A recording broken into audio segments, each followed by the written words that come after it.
Nine,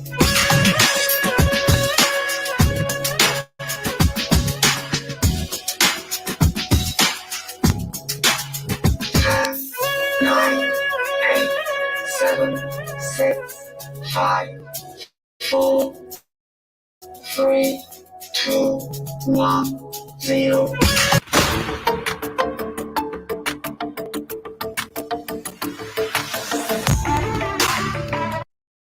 Greetings, everyone. This is me again, Zahra Bazak. Come to help the Muslims and Moments, believers, to leave Islam and keep away from Islam. So I found some more ayats that are really crazy. They're weird. So this is in Surah Yunus ayat I was going through. And remember I told you from the previous live stream, Allah doesn't like zulm. Then why does he test the believers? So for Sunni Muslims, God saved. I would go to Surah Yunus ayats. For Sunni Muslims, God saved them, or Moses, along with Allah. So who saved these people? You can see in Surah Yunus. When you closely examine these ayats, they're kind of weird. So starting from, let's say, Surah Yunus ayat maybe 80 or something like this. Let me just, I will be going there, but before I go there, there's something I need to show you here if it loads, the page loads. So remember in my previous live stream, I said about there being a hadith of Prophet Muhammad saying don't go ahead of the Ahl Bayt. And it doesn't say don't walk behind them. Do not be ahead of them. So I just want to show you this. I found this hadith in the Shia website. I'm going to share now here. So get this out of the way. So I was saying, why not read Jita Krishnamurti? I really laud him for his insight, complete insight, and things, how he shows us and takes us along, seeing, can there be total freedom? What is this? What is organized religion? How to see things? Sorry, just a message here or something. So this was my phone. Okay, so this, I went kind of wacko again. It's really sad to see in Surah Yunus. And then checking also Ismaili Quran. If the ayats are there, some of the weird ayats that are there in Surah Yunus are not there in the Ismaili Quran. Okay, so this is, let me just come back here. The Prophet said about Ahl Bayt, do not go ahead of them, for you will perish. Do not turn away from them, for you will perish. And do not try to teach them, since they know more than you do. So, doing Jiddu Krishnamurti or just about love on my own, quite scared. I was quite scared, as a Shia, that I could mislead people. And let me just see if I can bring it close so you can see this. So this is from the Shia website, the Shiite Encyclopedia, Ahl Bayt Digital Islamic Library Project. al-islam.org. Thank you. Okay, so that's why being scared, do not go be ahead of them, for you will perish. You will finish. Do not turn away from them, for you will perish. And do not try to teach them, since they know more than you do. Okay? And so, another surah here. Let's start from Surah Yunus, Ayat uh, 80. And but no one believes. I'll be going through these ayats and then show you the Ismaili Quran about this Surah Yunus, if the ayats are there. Some of them which are really weird. But no one believed in Moses except, you see, believing in Moses. So this is Surah Yunus, ayat 83. Now he gets a wahi from Allah, and how do you know that Moses is the true prophet, or is God has made prophets to lead you? Another thing, when you closely examine these verses, like they don't make sense. Signs have come, but God knows what. I'll just go one by one like that. So an ayat and then the points. But no one believed Moses. So you have to believe Moses. You have to believe in Prophet Muhammad too. Why he's coming to the Prophet, right? So this point. Uh, and the God of Moses and Aaron in Surah Taha or Surah Qasas, which one?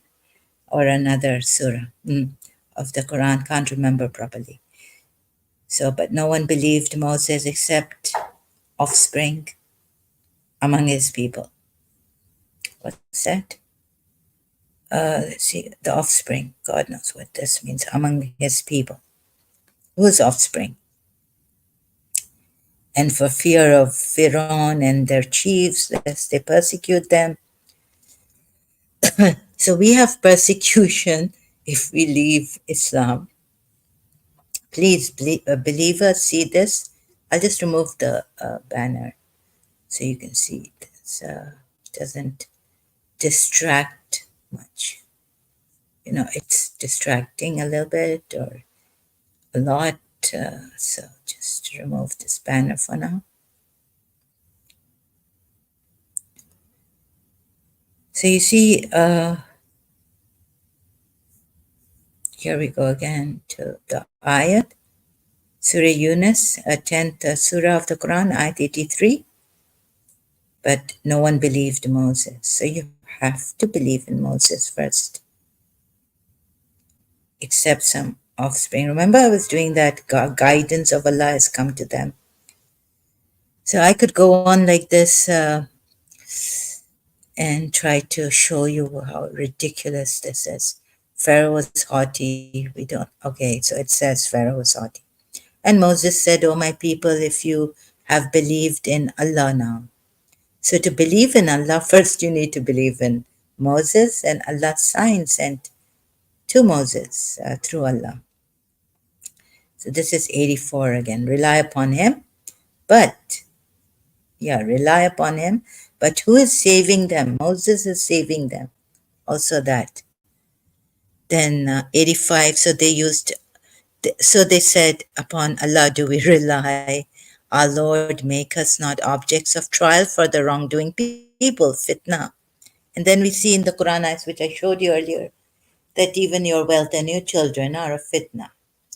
But their prayer here is, upon Allah do we rely. You see the contradictions?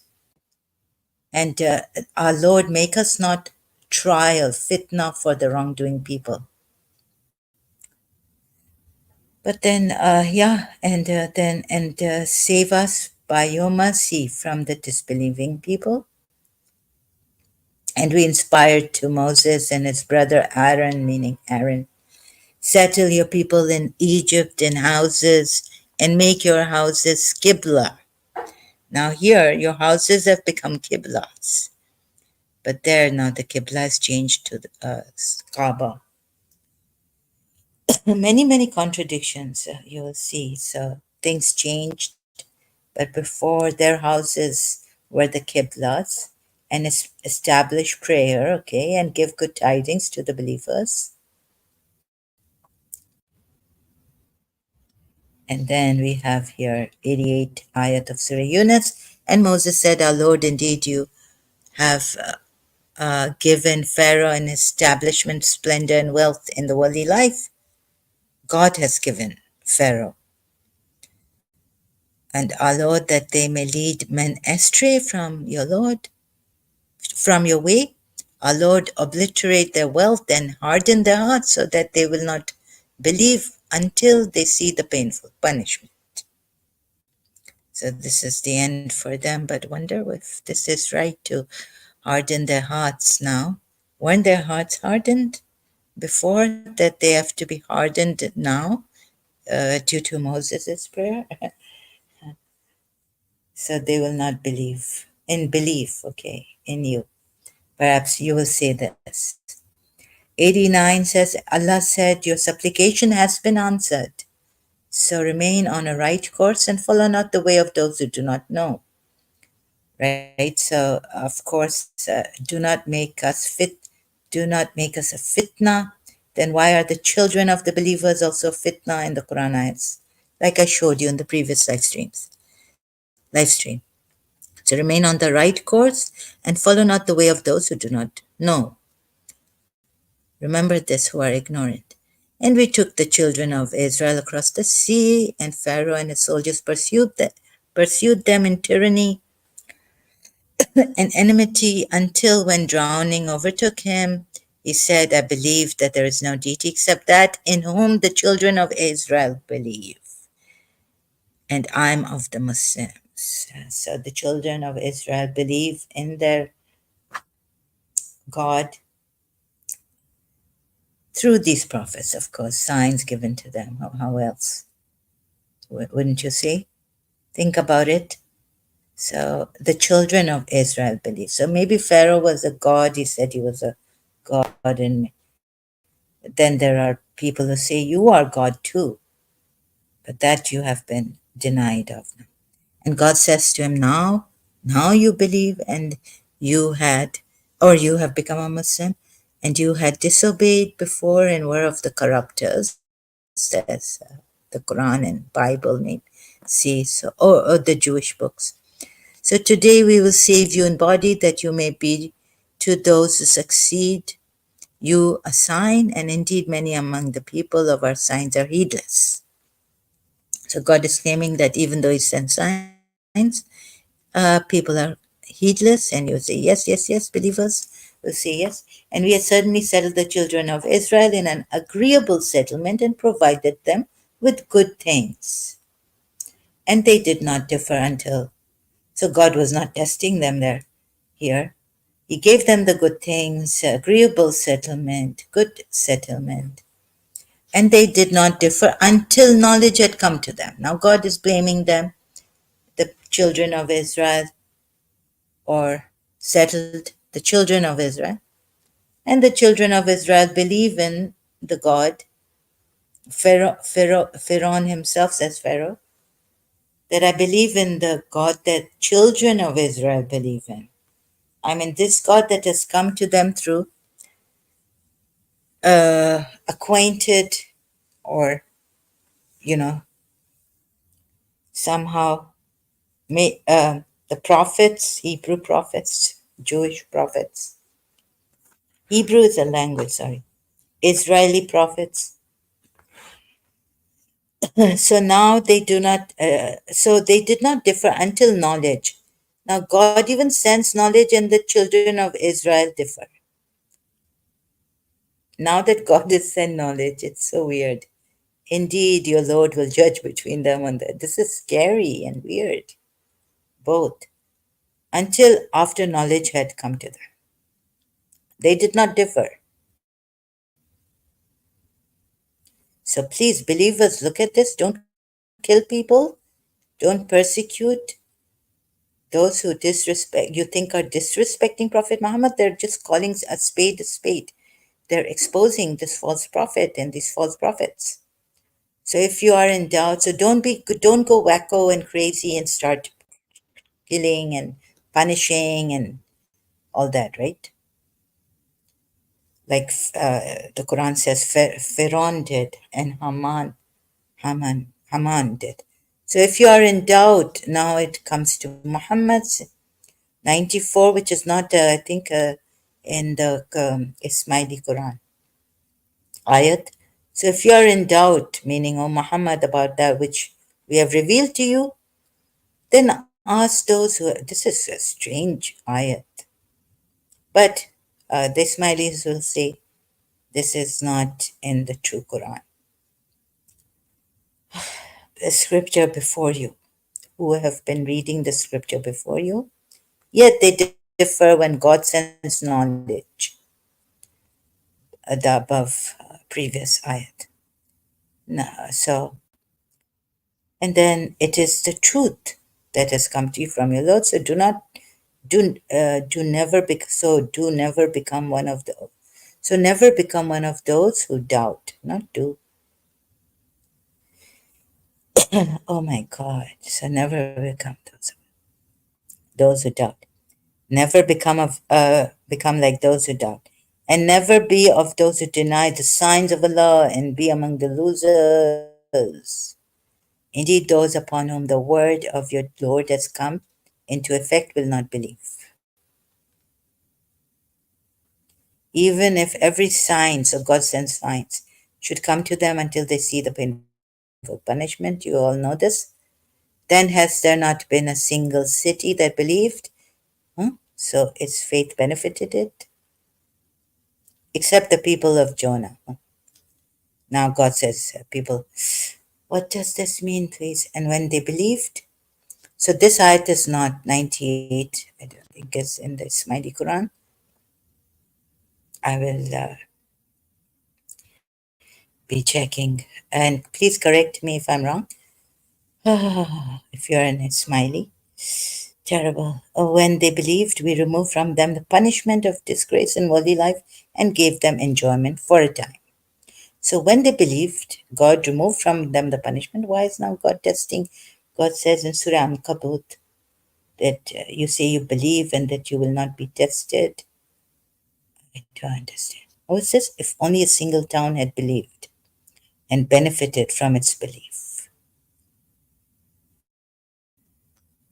This sentence here. So why not was any town that believed and benefited its faith, except the people of Yunus. Sometimes it says this, really, I cannot understand what this is, and I will need someone to explain to me this. And had your Lord willed, those on earth would have believed, all of them entirely. Then would you compel the people in order that they become believers? Now see, Surah Yunus ayat 99 also against Surah Nisa ayat, which one that says? What number is it? Before we obliterate your faces, Allah is threatening the Ahl Kitab, the people of the book. So there's a contradiction. Every step of the way, now and then, you can see there are contradictions and weird Quran ayats. Ridiculous. Would you compel the people in order that they become believers? And then God is Himself threatening them that before we obliterate, threatening those Ahl Kitab, people of the book. What is this? Contradiction. Will you then force people into believing? And then 100, which is in the Ismaili Quran. That's why I had to check the Ismaili Quran, and what I found, I will show you. And it is not for a soul to believe except by permission of Allah. And He will place defilement upon those who will not use reason. So look at the reasons Allah has used. I mean, this is nonsensical, right? Nonsensical. Doesn't go with reason. And He's telling you to, if you don't use, and it is not for a soul to believe except by the permission of Allah, okay? And He will, uh, someone can explain this, except by the permission of Allah. So, oh Lord, please permit me to believe in You. Your prayer should be like that. It's weird. And he will place defilement, meaning this ritz, wrath, not wrath, ritz, defilement, impurity. He will place impurity on those who do not use reason. He himself, you can see when there are contradictions and weird ayats that reason is not properly used. So I stopped here. Say, observe what is in the heavens and the earth, but of no avail will be signs or warners to a people who do not believe. Yeah, signs will not be enough, he says that. So do they wait except for like, forget this now, this is not important. I think I'll stop here. That's it doesn't have weird. It has, you know, but not that much as this. Defilement upon those who will not use reason. So I went to the Ismaili Quran and I saw like 90 was the ayats that were ridiculous. It didn't have that, but it had 100, Surah Yunus ayat 100. And then I went to recognition of Imam part 1, which is in that Surah Yunus ayat, and it's now Surah 28 ayat 41. It took me to, right? So jumping here and then showing you the ayat here. Allah says here, let it come. So it's a Surah 28, Ayat 41. Allah says here, and we made them leaders. Excuse me. Allah made them imams. We made them leaders inviting to the fire. And on the day of resurrection, they will not be helped. So this really caught my attention because we were told that Imam Ali was chosen by Allah, made the Imam by Allah. Now, if Allah here is also saying that we made them Imams, inviting to the fire, Sunnis, can you blame the Shias if they're like, it is your Allah who made them leaders. This is for the Sunnis also, and Shias, you too. You also, right? Please see this. This is really something. Not that they chose to be leaders or they snatched the haqq of our truth, the imamat. Oh, please see this. So, you see how I went? Let me show you again. Okay, maybe you need a break here sometime. So, so Surah 20 from Ismaili Quran. Surah, this is, okay, I go back. Where, see this in verse 28, meaning Surah 28, ayat 41. God says, and we made them the imams. And this is given in the Ismaili Quran, right? And we made them the imams who invite. Ismailis, you also look at this. Who invite we. Allah is saying we in His sovereignty. Allah should not say we made them the imams. If Allah says we made them the imams, that means that they have no free will in it. It's not that they wanted to become imams, it's God made them imams. So where am I? So going back from Surah Yunus 10th, Ayat 88 is there, right? In the Ismaili Quran. So I checked, I saw the translation and all this, but so 88, recognition of Imam. I clicked here. Now I'm clicking again. And 28, ayat 41. A smiley Quran has the same thing that for Surah 28, ayat 41. So this is now important from Surah Yunus, ayat 88, to Surah 28, ayat 41. God says, and we made them the Imams. Do they have a choice here? Do they have free will? So God should not have said this. Oh my goodness. You see the problem?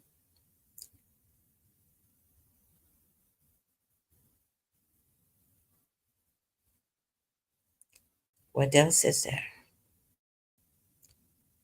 So this is wrong, okay? God should not say we made them the Imams.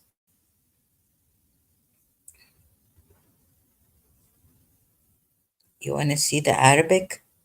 Surah 28, ayat 41. Uh, Surah 28. Surah 28, 28, ayat 41.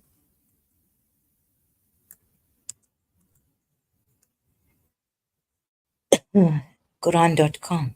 If you want to see the Arabic properly, word by word, you can change the settings, adjust the settings to this way. Let me see if it comes here. Sharing this, okay? Now here we have, and we made them. وجعلناهم. Oh God, my, can you, what's the, can you hear me?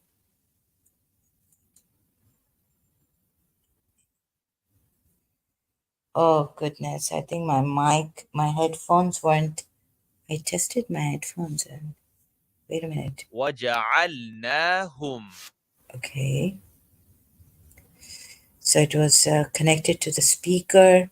Now can you hear me properly? I mean before, let me just check here if the sound is okay.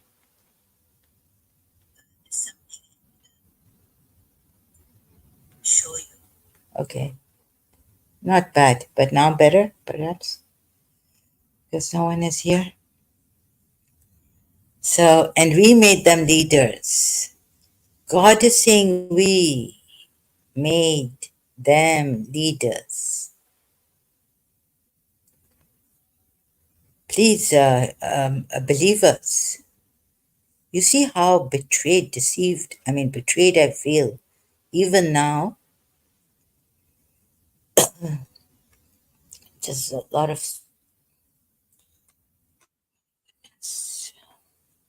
So it's been a very painful, shocking journey. Now, please look at this and don't argue with people in that argumentative way.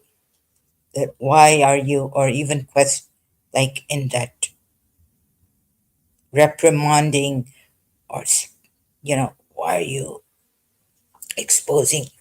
Why are you showing us this ex-Muslims? It's for your own good. Come out. It is like your mind has become retarded, right? You think this is not, this wasn't my religion, that I just wanted to go out and enjoy myself? There's no enjoyment in this world. All things are temporary, also. And once you get attached, I realized long time ago, once you get attached to things in life, then you know what happens. Very, very painful if your teacher or someone you love wants to sever ties. So that's why I had to be very strict with my brothers and all when he was young, small. Don't give him this when he's crying for it. It's not good for him. And when he starts, you take it away from him, and then and he starts crying, and you give it to him, then that's not good, right? So I learned to be but I couldn't.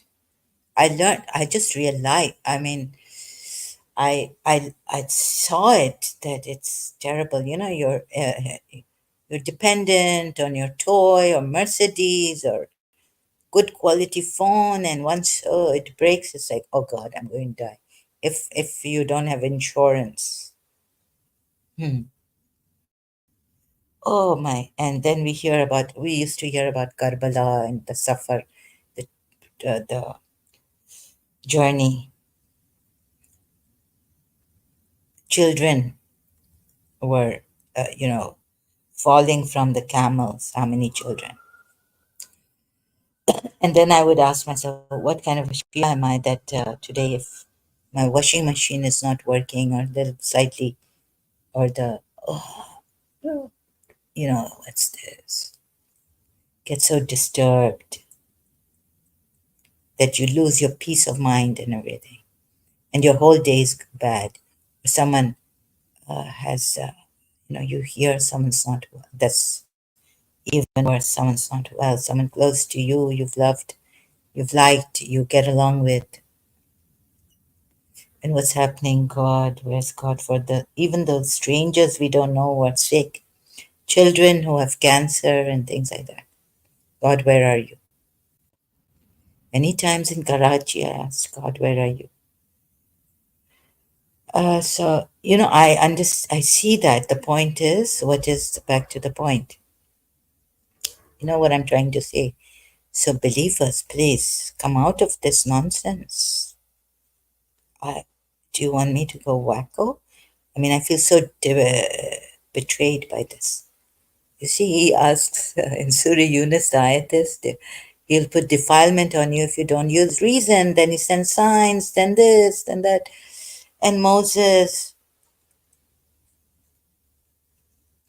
the pyramids are there, the mummies are there in Egypt. But it could be that maybe Pharaoh and all these people were, this God, maybe they all thought they were divine, something divine about them. This God does no proper computations, distances of the sun. Now, one hadith has come that Imam Ali has, maybe he stole it from somewhere, that Imam Ali knows, has given us the distance between the sun and the earth, the distance. Now, you see, that could be. But where does this God, this God should give you distances, know well, start how have 12 months come? How do you measure time and months, and that a year has 365 days? And what a day, okay, yeah, from the day you can say 24 hours. No, no, this is not a book of Baba. This is a book from the all knowing God. All that knowledge, those signs. See, after knowledge came to them, what knowledge did you give them? So don't tell me that this is not a book of computations and distances and all this. Because God says here, now look here.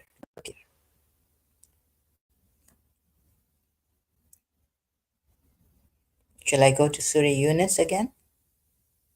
After knowledge came to them that died.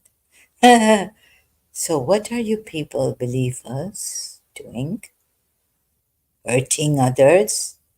And how dishonest you become when you start to, this is your bigotry shows, right? Your dogma shows, your bigotry shows here. Bigots. Your rudeness. I mean, I'm angry because I'm just very, very betrayed, feel, and because of, I care.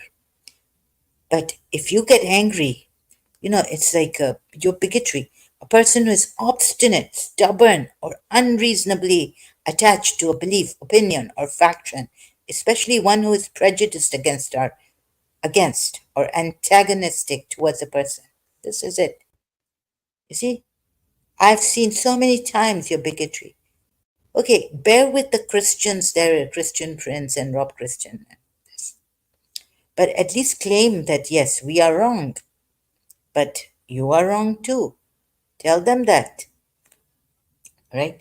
You claim, you tell them that they should look at their Bible. No, no. First, you accept your fault. And then, let's see if Rob Christian then tells me to take this person out. See, I go as an ex Muslim there, and I tell Rob Christian, sure, I'm an ex Muslim. Then, if Christian Prince, Rob Christian, and the moderators and the people there do this to me, then I will say it's wrong.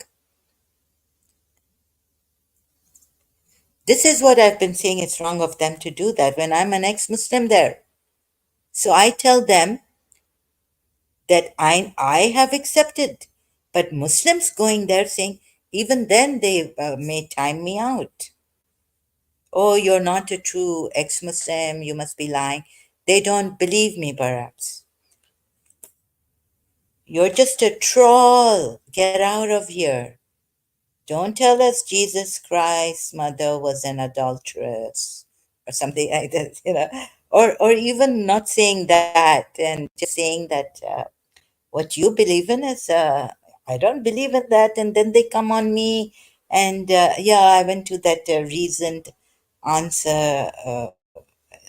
He apologized at some other apostate prophet and that channel, apostate prophet and David come on that channel. He apologized to me. You see, that then, if you tell me that why are you being like this with Christian Prince and you go there and you are a hypocrite and all this about myself now. कुछ तो लोग कहेंगे लोगों का काम है कहना. Indian song याद आ रहा है, remembering. So, and what are we really? I used to believe in this religion. At least if I didn't do all the things, I used to feel guilty. I used to accept my faults, my misgivings, my faltering. It's not like I went without a conscience living. If I enjoyed something like swimming, or if I enjoyed music, oh God, I'm sorry, please look elsewhere. I know I was wrong in my Shia religion doesn't allow listening to music. So you accept that, right? So accept, the point here is accept your mistakes. When one is showing it, one can see, I can see your dishonesty and your obstinacy. And then you want me to see that there's obstinacy in the Christians, but you don't want to accept it.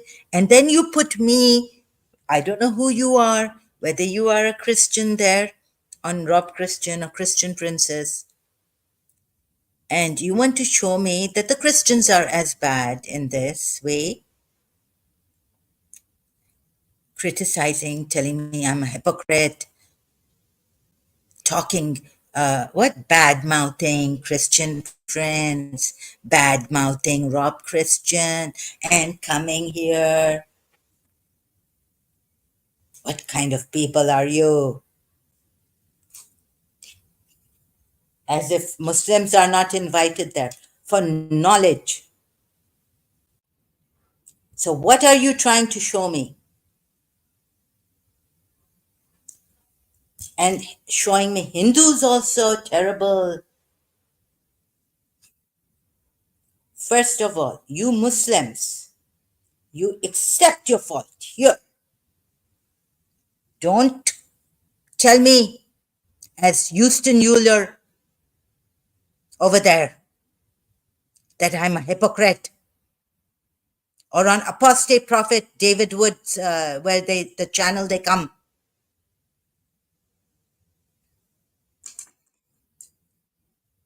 Where's my, I just took my glasses off. Oh, goodness. What kind of game are you playing here with me? Someone who cares for you,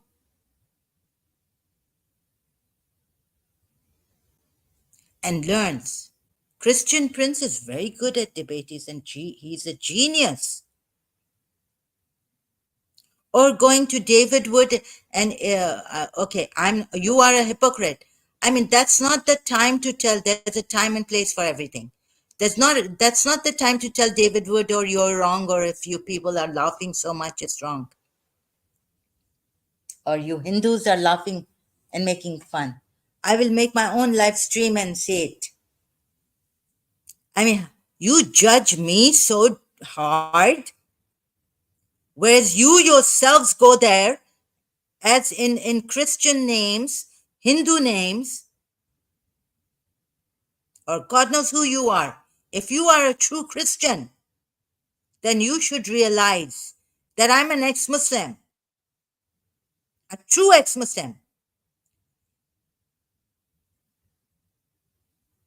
I give the true position of the Shias, the Ismailis, and then we go. Honest way I have chosen. You don't leave people, anyone. What's the use of getting angry, I say?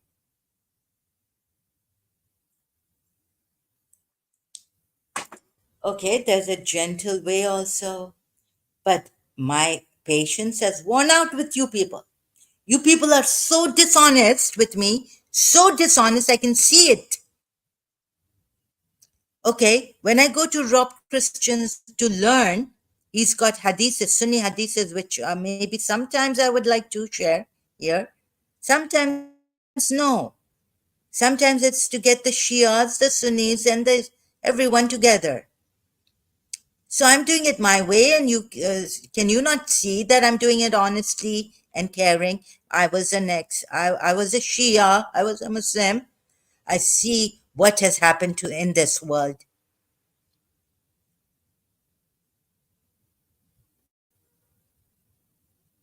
And in Islam, the killing, the God knows hacking, the punishments.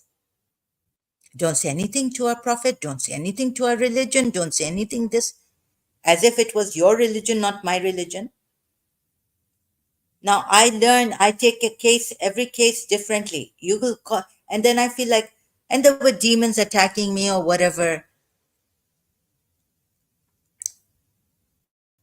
I had to deal with a lot of things in my life. Now excuse me, I'm in sorry, I'm, you know, my country is giving me, which I can't give back. My country. I can't do things for myself that I need to right now be doing or before this. Get up in the morning and what I feel. I can't, like quick, like not quick, but get up in the morning and then there's some things that should be done. I'm sitting here thinking and oh God, Qigong and mantra until I settle down. How brutal you have been with me here when someone really cares for you and wants you out of this religion. And not only that, I sincerely, with my sincere heart, have you done that? Called to Imam, asking, appealing as with respect, Ismaili Imam, to show me if he's true. Let me see the light, heal me, make me a good person. And I see that even Ismaili Imam that I love, absolutely admire. Where are you people going? I'm the one here correcting you people, saying, leave this, leave this. And I see, कितने चोट लगे मुझे, कितने ठेस लगा है मेरे दिल पे. You have any, कहते हैं वो ह्यूमन, सादी सेज, जिसको दूसरों का एहसास नहीं है, वो कैसा ह्यूमन है. तो मैं कहती हूं कि आप एहसास लाएं दूसरों, ये नहीं कि pity me. I don't want your pities. Bring that एहसास. पूरी दुनिया, I mean, ये इमाम, इनको भी हेल्प करना है मुझे, और मुझे इनसे बात करनी है थी. काश कि मैं बात कर सकती इस इमाम से विद ड्यू रिस्पेक्ट. तो कभी कभी इंसान है आखिर गुस्सा आता है. Betrayed I feel because miss guidance सबसे बुरी चीज होती है. अगर आप जब मुझे ना when I was playing hockey in school, so I was chosen for the hockey team, फिर मुझे रप्चर हुआ था. I had a rupture. So, I wasn't depressed or anything. Only time I got depressed is when they severed ties. my tie, my ties with my teacher. मुझे rupture हुआ था. Every day I used to come home. Thank God we had someone, Fatima, herbalist, who knew. She used to come to our house and massage my foot with turmeric paste. And because I told the coach, I said, "Oh, please, can you not drop me out because I missed this someone's. I have to be on the field." He said, "Yeah, okay, I will." He told me that his daughter had this on her thigh, something pulled muscle or something. He said, "I took my daughter out." I said, "Oh, please," to the coach in Karachi American School. I said, uh, "You know, don't take me out. I promised someone. I gave my word to Mr. Sa, my teacher, that you would see me on the field." So I was playing with hopping, and sometimes they would take me out, and another player would come in. But I was there playing. The various schools had come to Karachi. Oh God! But I wasn't depressed. I had two guests from the other schools from Pakistan. They came to live in my room. I gave them, and I stayed out of my room and massaging and getting it every day.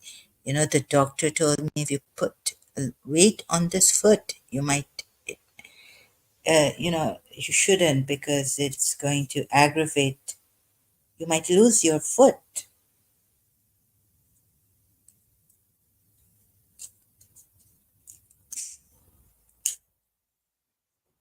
So now, please, so I go to Christian Prince back, Rob Christian, this and that. Okay, they might not like even an ex-Muslim. They might telling them, but why should I tell them now? I'm an ex-Muslim, but I see Muslims going there and saying, "Look at your Bible," but not accepting their own faults in their Quran and their Hadith says. That's wrong. And so I don't say that Rob Christian is right in believing in Christianity, but it says, although doing this against the Muslims, they have a reason. But I still don't agree to them believing in Christianity, right? They should see their faults. When I go there and tell them that I've seen my faults in my religion, why don't you see?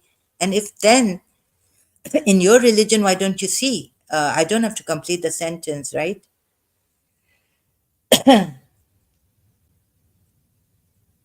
Yeah, then they say, "You've come here, listen, you're out of topic. This is how they do it." I understand that in a way they are also not honest.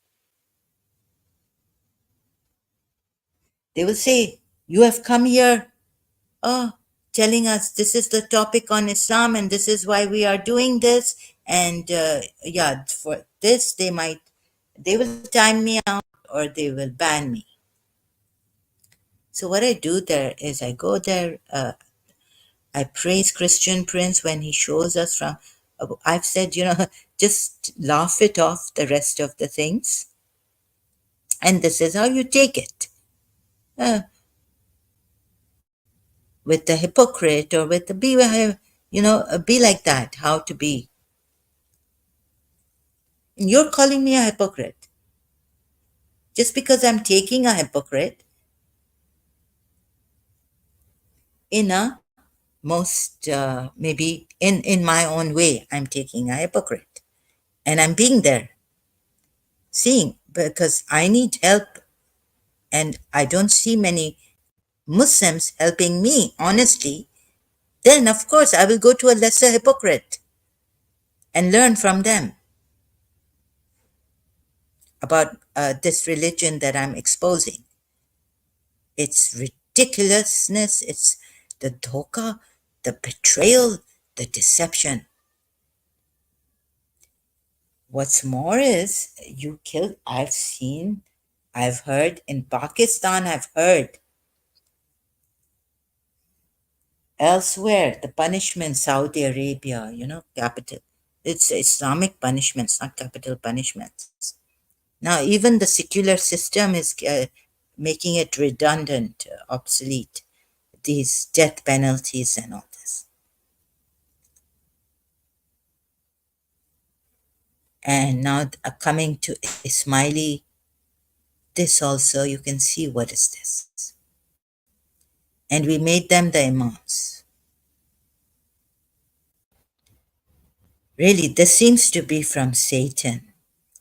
Those who, there is a ayat, maybe it's a, they see the criminal, sometimes he tells him, he gives away something, even the greatest criminal, they say, always comes back to the, they say this, I have read it somewhere, maybe it's wrong, but they used to say that, I read it somewhere, or someone used to say that the criminal comes to the crime scene, or he like that. So here, let's say the Quran ayat is that they think they are guided, but they are not guided.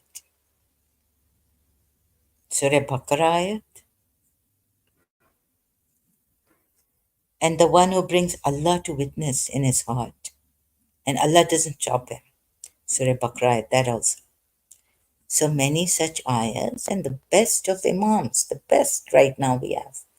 Ismailis have the best person I've never seen. I mean, I've never been in the previous, I don't know. Another thing is in Shia Islam, there was no reincarnation. There was Rijal or Rajal that I read about from this Shia book by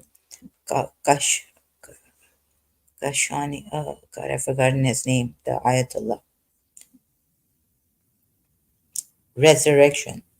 Imam will come, Imam Mehdi, when he will come, he will resurrect some people and all this. Rajal.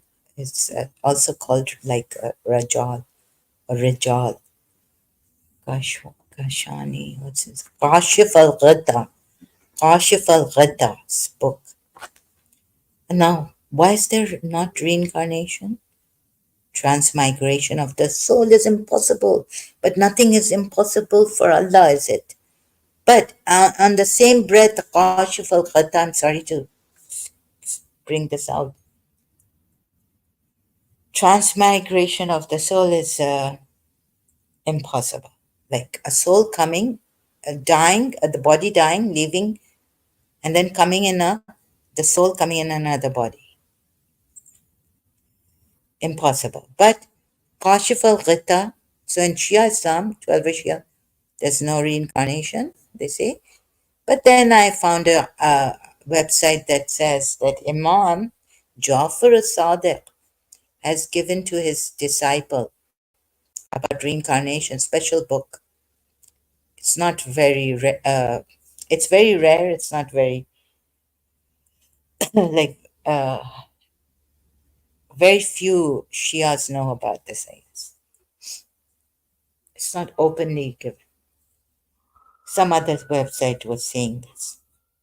Anyhow, the point is that Kashif al Ghita then gives an example that in the Quran ayat where God, they ran away from war, the Bani Israel, they ran away from war, battle, the battlefield, and God, Allah brought them back to life. This ayat I haven't been able to find, brought them back to life. like recently when searching for it. But then when Kashif al-Ghatta had given this ayat, like this can happen. It's called Rijal. Came back to life. Surah Baqarah at 55. Tafsir is, you see this? Now I found it. I was trying to find it on Google search some time ago and I couldn't find it. They said, no. He said, what is the matter with you? They said, the problem is that we died and we came back to life. God brought them back to life. How do you deny Allah gave you? So it's this one, right? The tafsir. It's given in. Let me just search it in another, opening another tab. Surah Baqarah, Ayat 55. Let me see if it's this one for sure. So Allah brought them back to life. So this is in Islam. Kashif al-Ghata says in his book. There's an ayat also he gave. And recall when you said, "O Moses, we will never believe you until we see outright." No, no. See, I'm not able to find. Like it was war zone. Can't find. No, it's not even this one.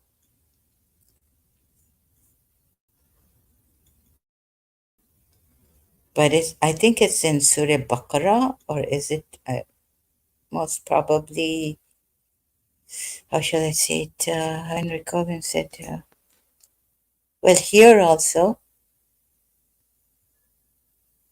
better for you inside of your maker, then it turned towards you. And then we revived you after your death so that you might be thankful. So this is another time where God gives them life. I think there was another ayat in the war zone. They ran away from the battlefield. They ran away from the battlefield. So died and were brought back to life. Quran. Let's see if I can find this one. Can't remember that. Finally, some fighting men from opposite sides were killed. Some were taken prisoners, ran away, and battle with. See, I can't find this.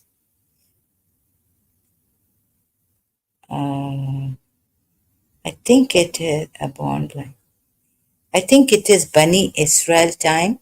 So could it be Surah Isra or Surah Bakra is I think Surah Bakra ayat or Surah.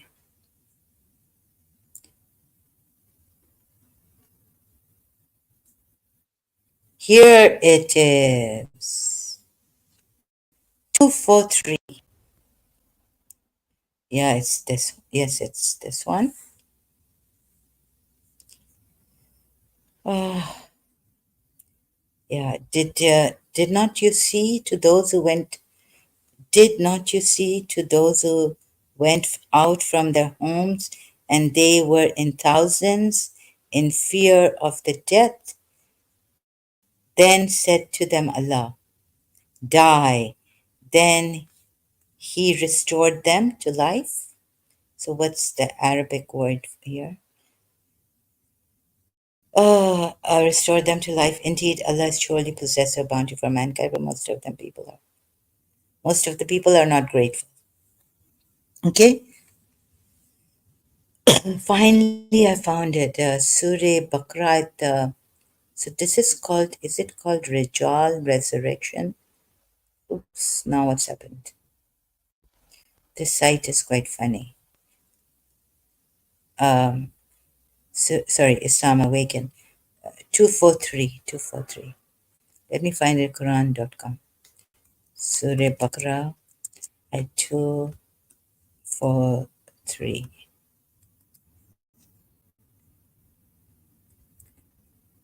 And we gave them life. So this is what Kashif al-Ghata calls. Rijal. Yeah. So this is possible for Allah, but reincarnation is not possible. And Kashif al-Ghitta gives his reasons. Have you not considered those who left their homes? Yeah. But he brought them back to life, restored them to life. This is the word. أحياهم. Ahyahum.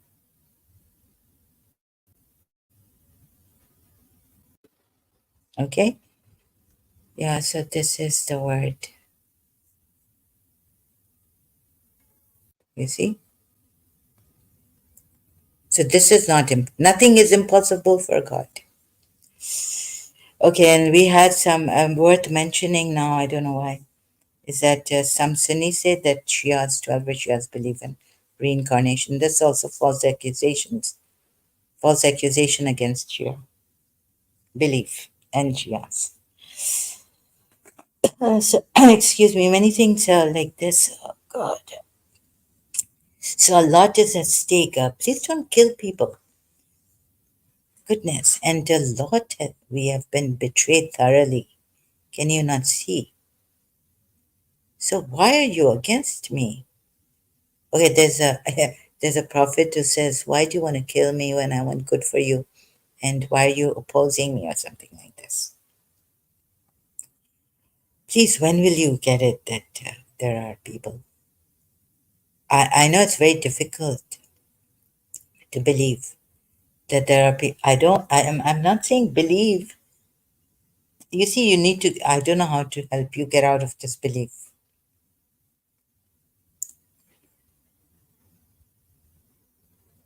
because it's made you bigots.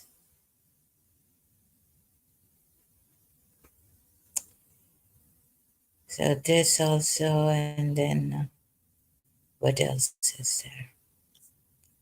So this is Rijal, like resurrection. Then,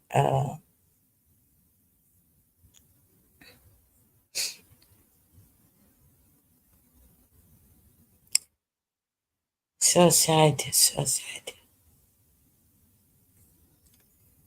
And so this Surah Yunus ayats I wanted to show you. Did Allah help you or did Moses help you? Allah had to send someone to help these people who were enslaved by Pharaoh and, so free my people. I have also felt that way, when someone, it's when I used to be, but I have scared someone with punishments. At home, I've been quite a tyrant at times. But, like that, I realized that I didn't like people being scared. There's a time in Karachi, I had come from London, and I saw men running because there was this call given to a building opposite to where I was in the grocery shop. And I had just stepped out of the grocery shop and I saw these men running. And I asked, they said there's been a bomb scare in the building. A call had come in. And so my heart told me, like, I saw the people, scared. I didn't like that.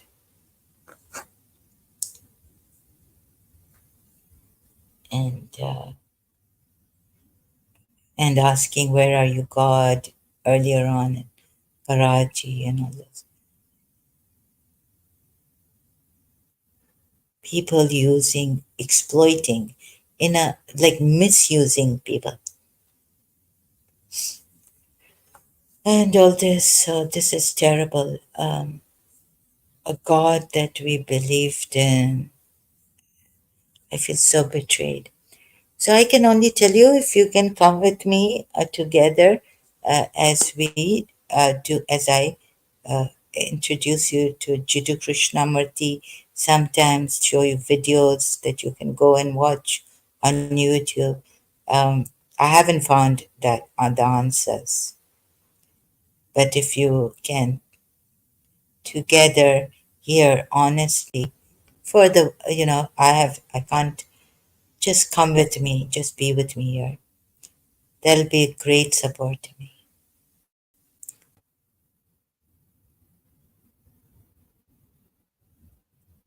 Okay, and let's see, maybe later in the night, like I said, I would come, but I got busy and I couldn't with something else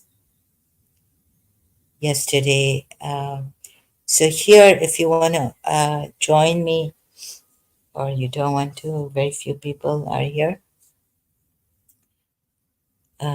If you want to ask questions, um, I only allow those who are honest here. This is my thing here. So I can send you an invitation to join, link this. And okay, Surah Yunus, you can see for yourself whether Hazrat Musa saves you or who. And then also the Quran.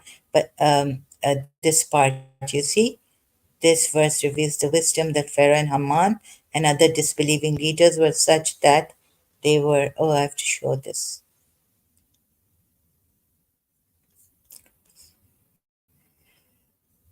So, Ismaili Quran, uh, this part explaining on Surah 28, Ayat 41. This clearly shows that even though it is, see, God chooses someone to, my thing is, and then you can read the Ismaili Imam of the time. Now, I just stopped in my tracks here and we made them. The we is God, right?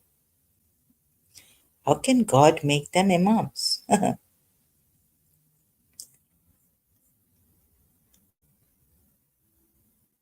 Chiefs, riches, and they lead men astray from you. Surah Yunus, see, Ayat 88. And if this is the case, it is also necessary for God to give some kind of riches to the head of faith, namely the Imam, that God has chosen, right?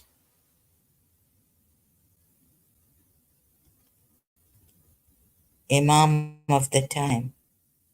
So there's an Imam God has chosen to take you to heaven, and there's an Imam He's made to invite you onto the fire. Because God says we made them Imams. Oh, and you see the nonsense in this Surah Yunus ayat.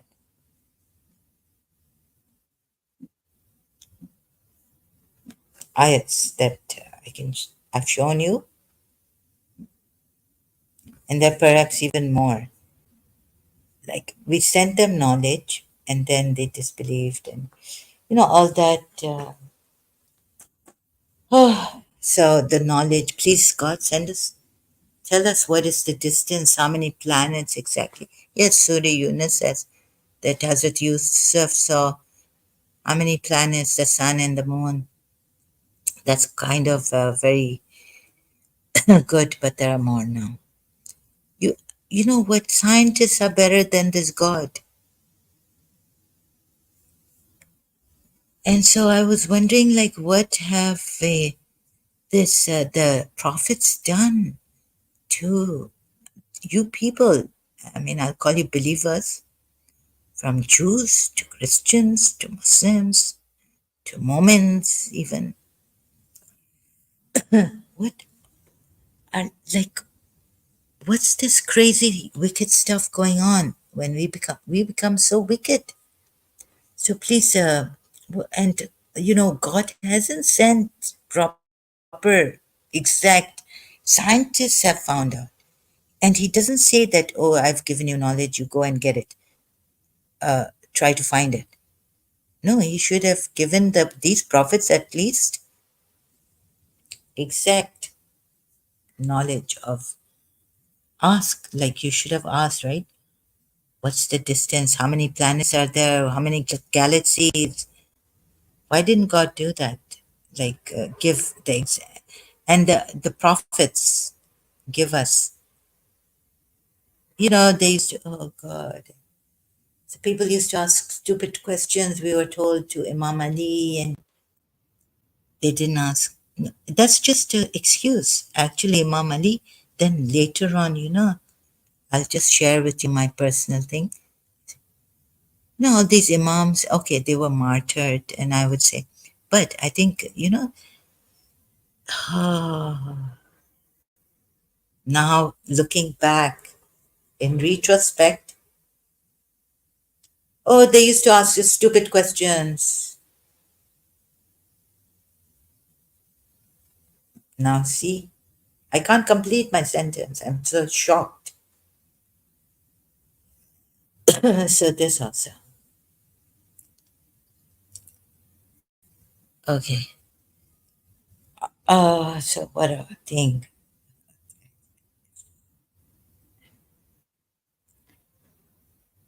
You can be free. Can we be free? Not like this. Not by being believers. And can we be free? I've had a hard time. My love has. I believed in love. I don't know. It's failed. It failed me. So I don't know how to, but I can just take it a day at a time, moment at a time. I don't have the answers, but to this, I have an answer. To this, what I can see, I'm sharing. As I leave, as I stay away from Islam, I would like to show you, and then you decide, but please don't come here with your dishonest ways. And then realize that you are being a bigot and what has made you this religion. Why? Question yourself. Bigots. Khalil Gibran says, you, your thought, your thought and mine. And you will put this off. Believers. So let me just share this wonderful thing, poem of Khalil Gibran. See if my email is not popping up. I don't have to register to this website. So I'll just share this on the screen.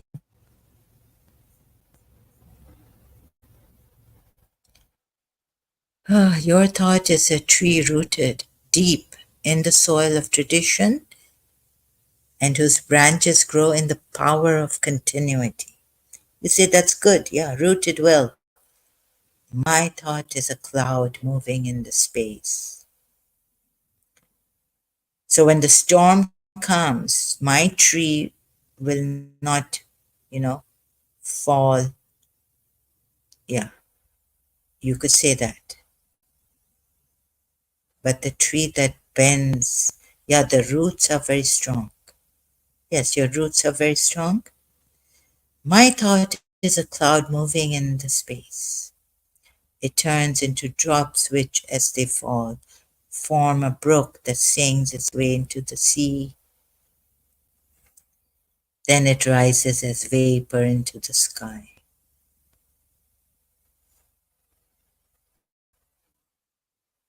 That's why we cry, I guess. So I was wondering, in St. Joseph's College, where does this pain come from? And why do we cry and all this? And then I saw that movie. The angel also asked the same thing. The City of Angels.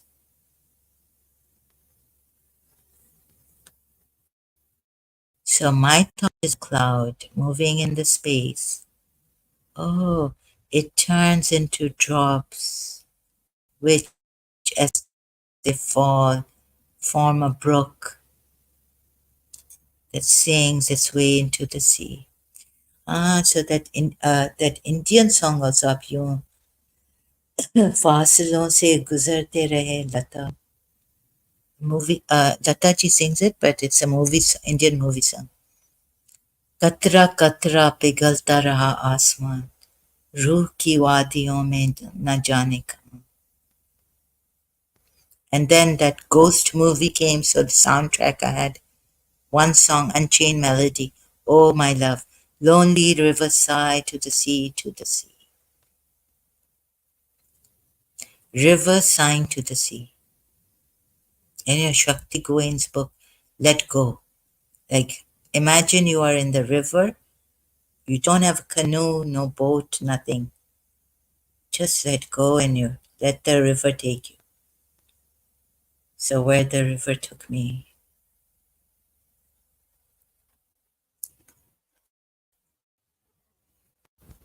Your thought is a fortress to St. Joseph's College that neither gale nor the lightning can shake. My thought is a tender leaf that sways in every direction and finds pleasure in its swaying. Your thought is an ancient dogma. Now, please don't consider this those polytheists who, they believed in the forefathers, even the children of Israel. Some of them, God knows. Or Pharaoh people, no, Egyptians. Your thought is an ancient dogma that cannot change you, nor can change you, nor can you change it. My thought is new, and it tests me, and I test it morn and eve. So you see, it's a vice versa now. You'll say, oh, God tests us, that there, this. No, no. I test it. It tests me. So this testing thought. And who's testing the thought? You have your thought and I have mine. Your thought is social science, a religious and political dictionary. Mine is simple axiom. Your thought speaks of the beautiful woman, the ugly, the virtuous, the prostitute, the intelligent, and the stupid. Once I go out, you'll see me. Like if, I have, oh. So if you're, you see, this mind is the culprit. But what Shakespeare says, right? Oh, today, Zara, your stomach is out. Oh my God, Oh, why are your sideburns like so gray and sticking out? Or one hair is sticking out. Oh, you look at it. You won't say anything to me, but, very picky uh,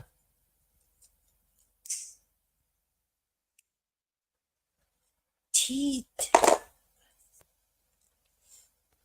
So this is what happens.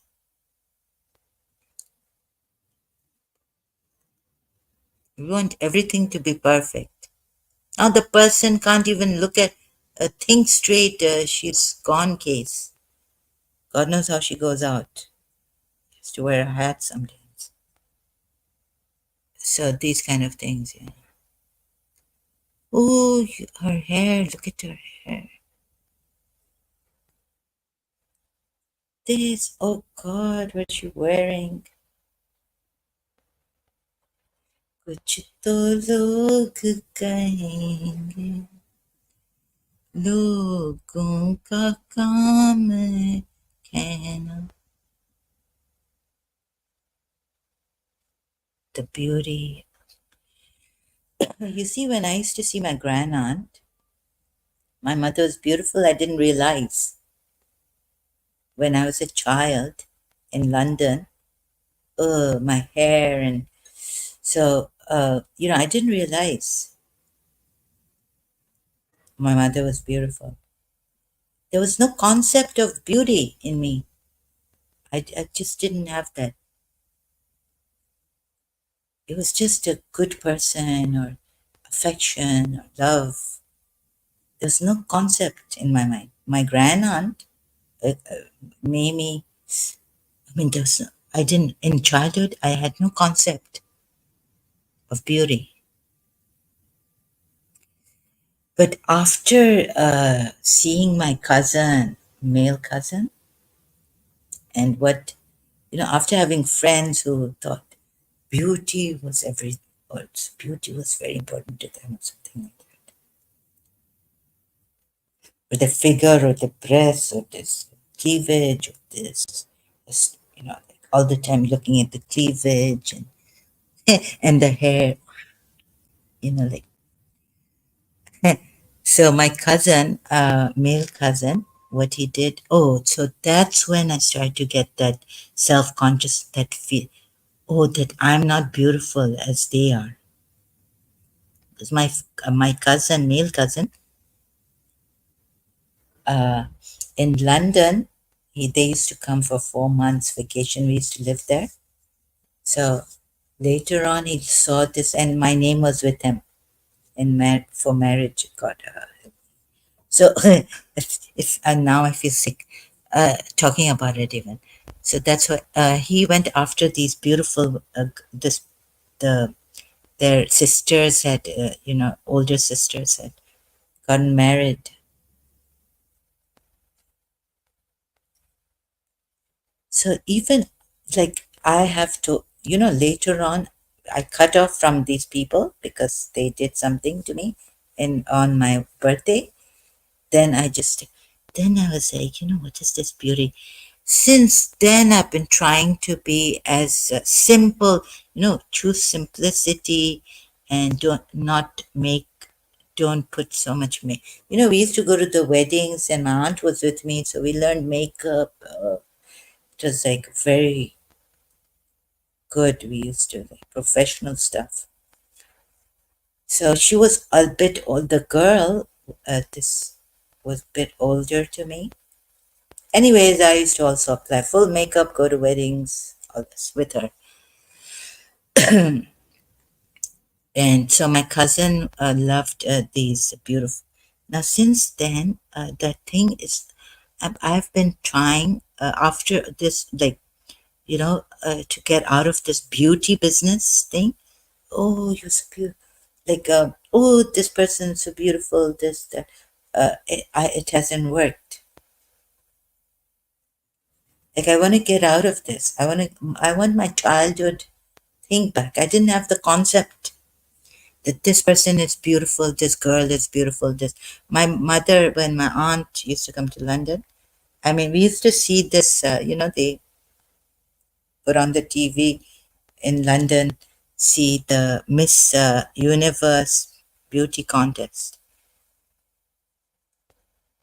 Even then, I didn't get in the childhood, didn't get the concept of beauty. I couldn't get it. The only thing was that I would tell my mother to blow dry my hair. Oh, like this in this drama series, this lady, British lady with the fringe, she used to come in police as a police detective or something. Like I want the straight hair, only for the straight hair. But the concept of beauty I didn't have.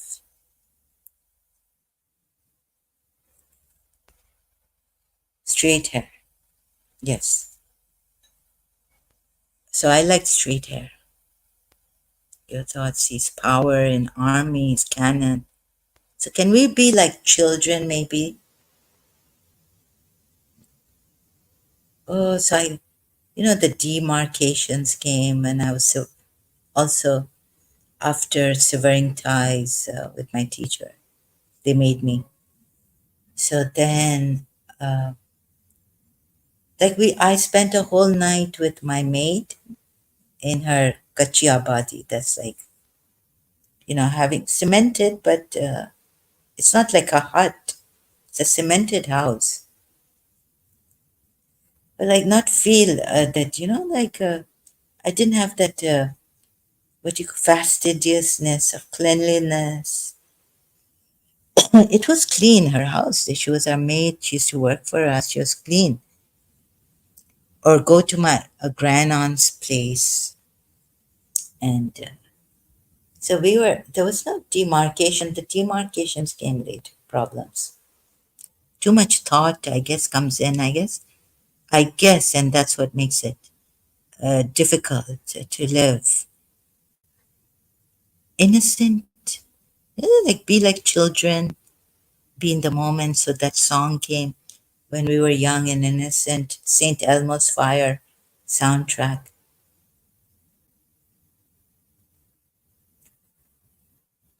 Then I also realized that Ahlul Bayt, too much this enemies. And I was reading American books, self-help, spiritual, things like that.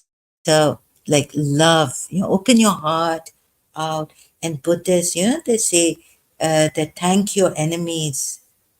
Like, it doesn't have to be like they burn and burn. They're teaching you something.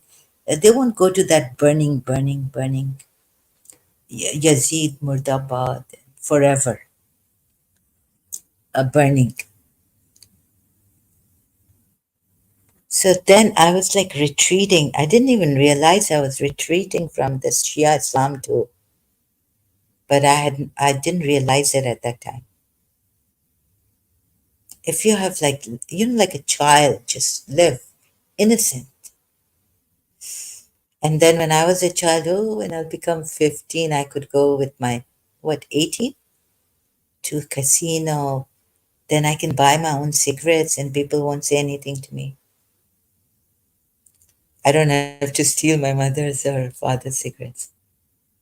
In London also, the age, or my aunt in Karachi, like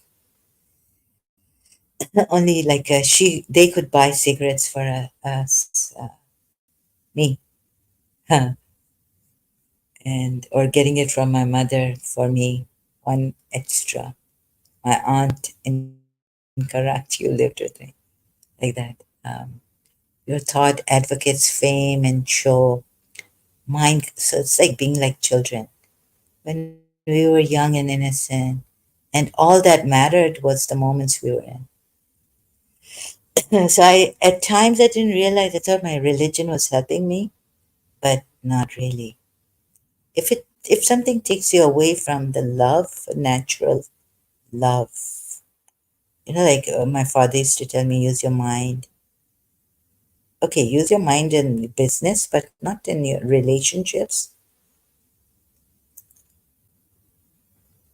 So innocent, just being in the moment. Doesn't matter what you're wearing, how your hair. Okay, in my childhood, but most of like I think sometimes my hair was terrible. Not every time my mother would blow dry it, and I would go out and play, and God knows how it was in London or in Karachi. It is something. Then you can take it, whatever life throws at you. Molestations are happening.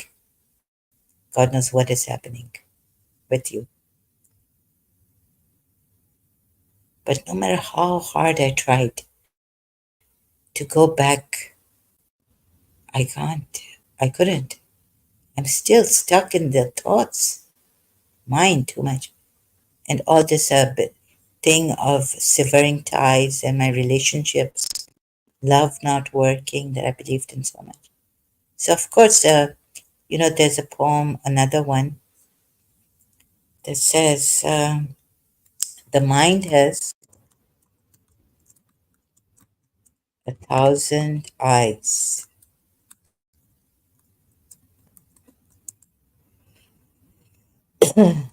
And I wasn't even a lesbian, and Miss Tissa knew this. She also knew that I had now left my cousin and I had liked another boy. She knew that I was going out. I don't know why still she didn't come back. So here,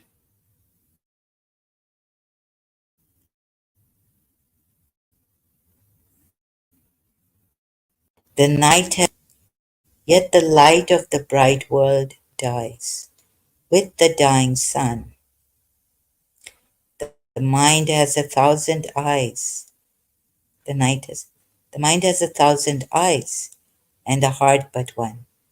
Yet the light of a whole life dies when love is done. William Blake, right? No, no. Sorry, it's not William. Francis William Bordelon. So this, I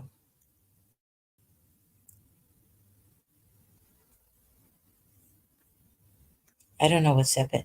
So no matter how much I tried, still, like even now, was this satanic thought that beauty, oh, I'm not beautiful, or I have to look a certain way when going out, my hair, this, that.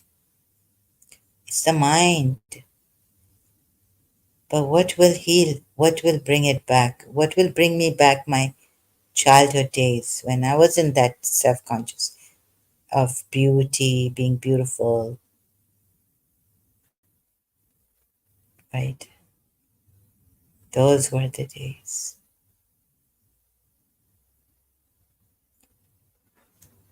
So, this also, you see, it just doesn't come back once lost.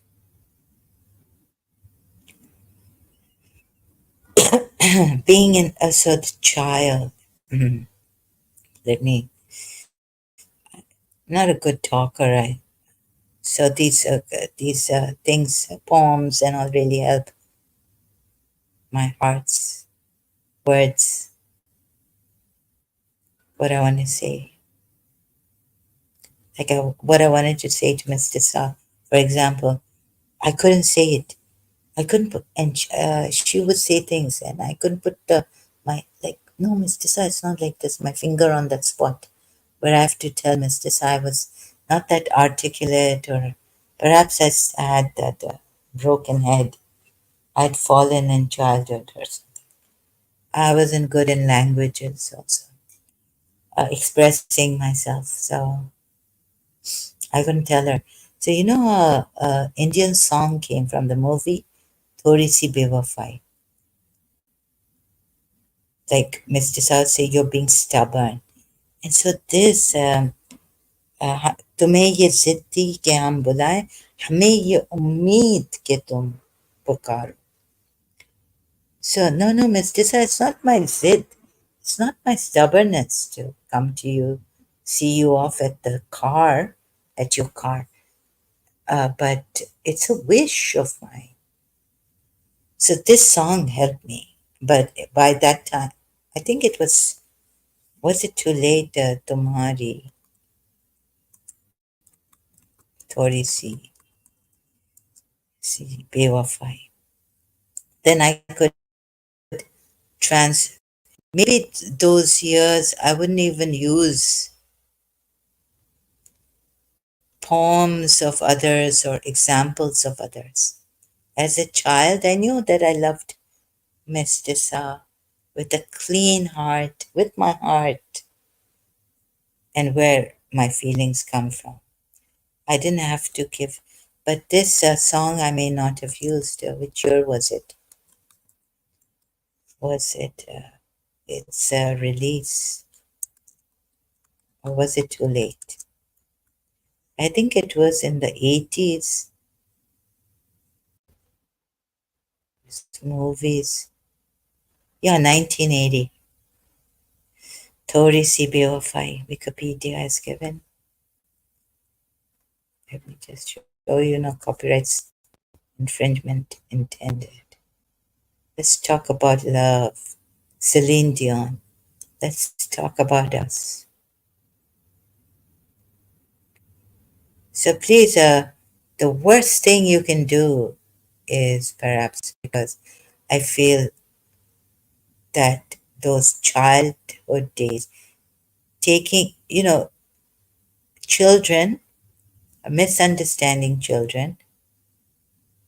Okay, there are children who I know are, they may be just what they've learned from the environment, society, their parents. doing, saying. So, and then there are children who are innocent, still retain their innocence even after what has happened to them. Um, and they won't molest because they have been molested.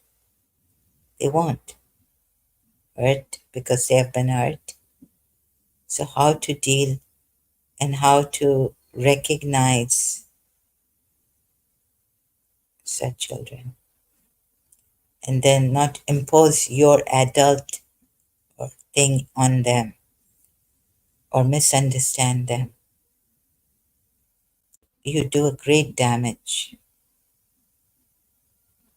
Even using religion, you do a great damage in relationships. Like my aunt, one of my aunts, she told me that, don't you worship Miss Tisa? Then I wrote a poem. Instead of, like, you should worship God.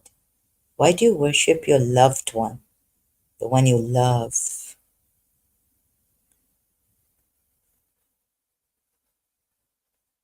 So you see, also, like, I thought of Imam Ali, and I thought, would those who believe in God a lot, but would you not accept my love? Now, I've got some throat problem, also that now recently aggravating my condition. I need to rest, can't talk properly.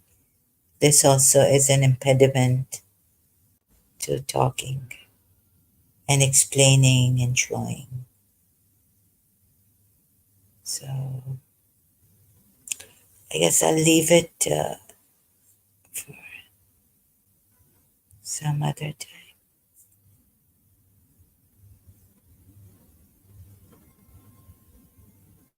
So can you not tell, like I wanted to tell my teacher, who, like, can you, with this song, can you tell who is the wisher, wishing to be with you, and who is the one stubborn?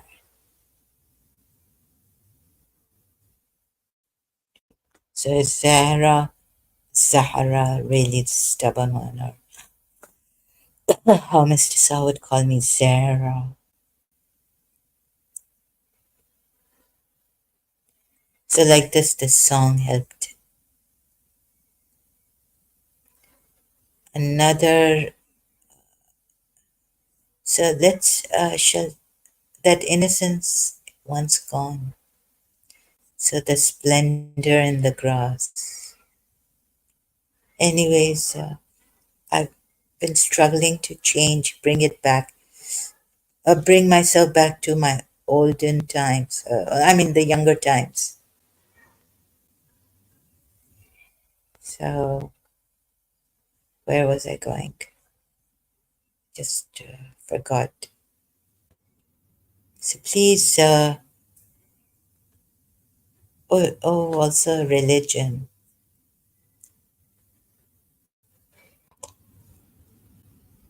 Oh, you're worshipping your, aren't you worshipping Mr. Sa? Your teacher that you're, isn't this love like worship for, you see the Sunnis, that's, and she's Shia. Ah, so that ayat also, they worship, no, they make equals to Allah and love them. Now you see what the Sunni, now you understand, you see, now I understand what the Sunnis say against Shias of their love for Imam Hussein is, uh, like they worship Imam Hussein.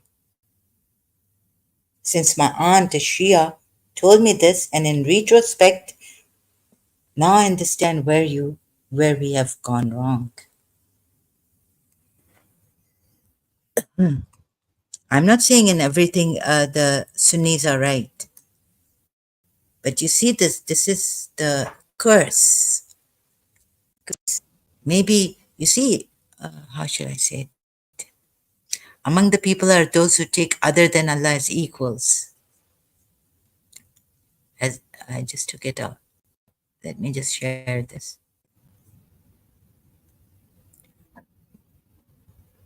They love them as they love Allah. Should. You see, this should is put in brackets, so this word wasn't there. Maybe without the should, it's they love them as they love Allah, but they love Allah too. So they love Allah as equal to they love them. Maybe this isn't wrong, or like Hazrat Suleiman, his love for the horses, steeds.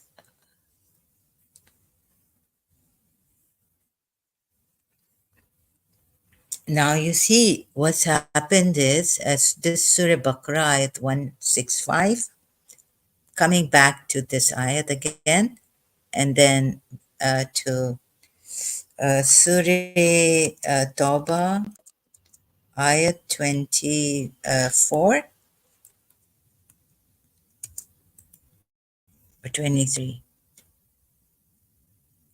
You see, isn't it that you are supposed to love Prophet Muhammad after Allah or just equal to Allah? Although Allah is mentioned here. So, I was thinking how easy Imam Hussein has made it to love Allah in the way we should be loving Allah. But I didn't see it as the Sunnis see it until recently. So don't you think what Sadi or someone says that even the beloved's face will take you to the love of Allah or to God? Seeing your beloved's face. Sadi or Rumi, who has said that? So here, Surah Tawbah 24, it is, says, say, O Muhammad, if your fathers, your sons, your brothers, your wives, your relatives, wealth which you have obtained, commerce wherein you fear decline, and dwellings with which you are pleased are more beloved to you, more beloved. But wouldn't it be equally loving them to Allah and His Messenger and jihad in His cause? Then that's wrong. You are fasiqeen, yani defiantly disobedient. But you're supposed to love them the same. So who can help me talk about this and tell you? I'll have to help myself, I guess. Surah, oh no, let's check if this is in Wiki. Ismaili Quran. Just checking Surah Tawbah 24. I think it is there. Only 23 isn't there. No, 20. Surah Tawbah? No, no. I'm looking at the surahs. Oh, I have to go to Surah 9. So now also taking the Ismaili Quran. 20, yeah, yes, I was right.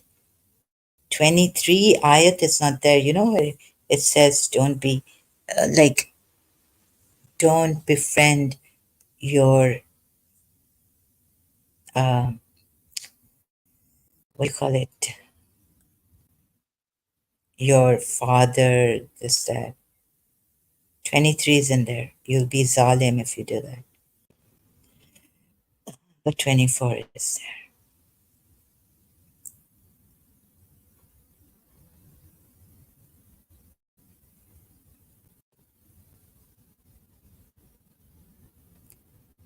There is not a single injunction in the teachings of the wise Quran and the noble Hadith which does not directly or indirectly shed light on some aspect of service to people and the rights of the servants of God.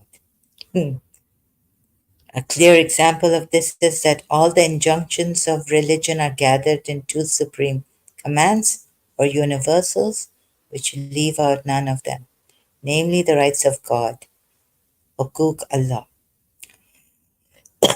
and the rights of His servants, Hukuk al Ibad.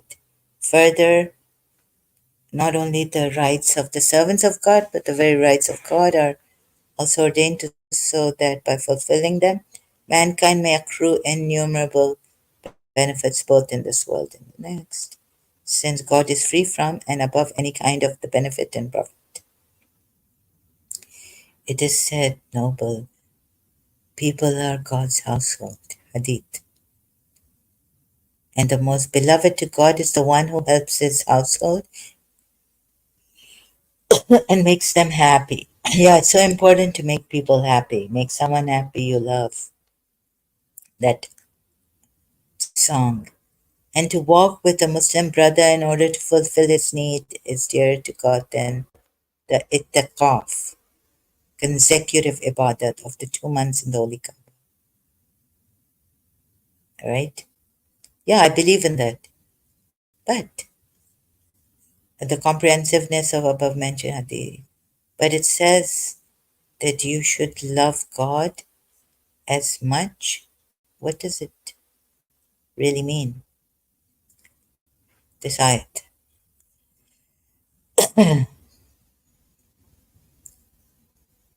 That, okay, you shouldn't forget God. But let's see about this Solomon one.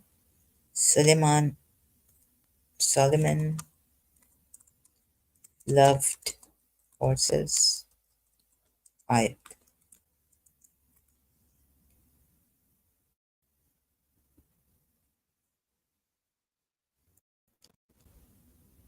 38 ayat 33. 38 ayat 33. So let me just check. So 38. In Ismaili Quran.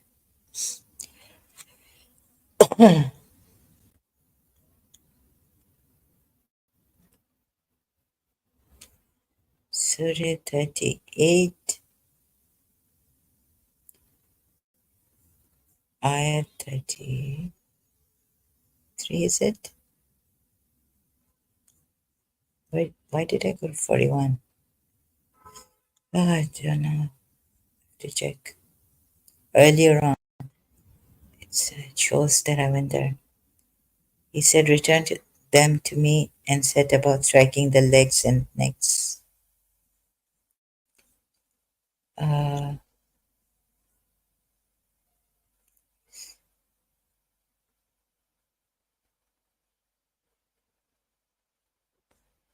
41.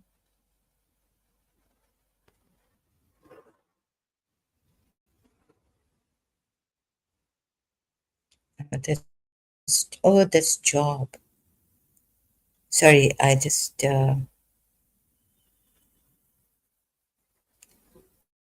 maybe. Where does God reprimand? 34. For loving the verily we did trust Suleiman and cast upon his kursi a body than insects. It's 33.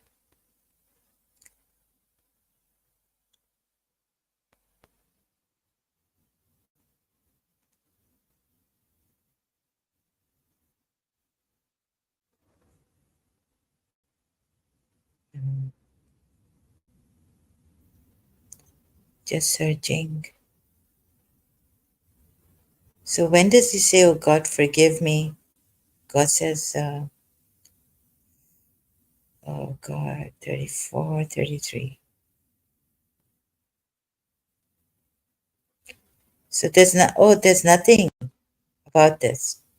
Return them to me and said, striking. And Solomon forgot that he. Okay, I can't find the. Sorry, I'm like this. Surah 38. That's the problem here. Really, please believe us. Don't go crazy on people as it is. It's a crazy, crazy world. Really brutal. What have you people done when you did your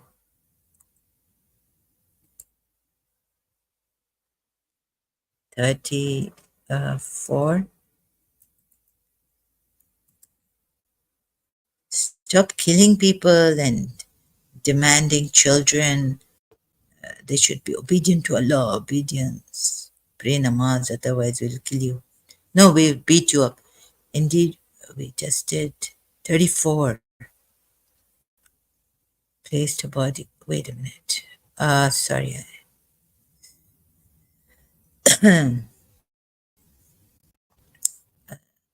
Solomon. Can't find it.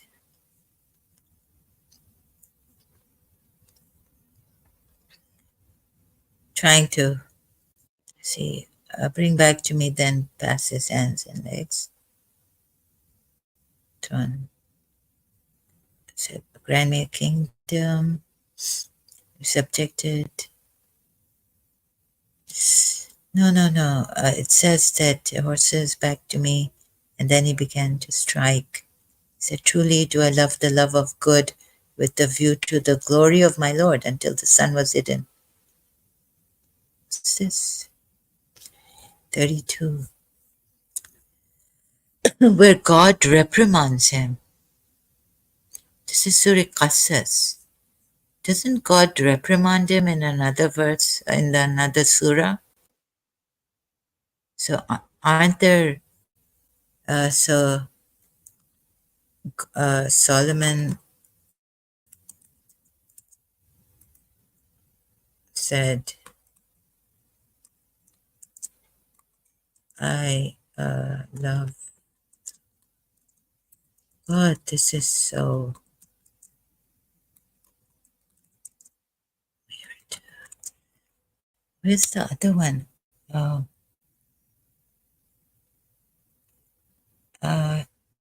32. See, smiley. It's just very, sorry, it's very confusing here.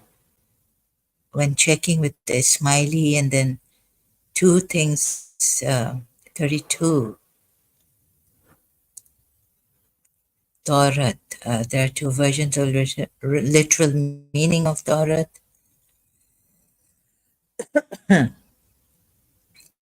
Oh God.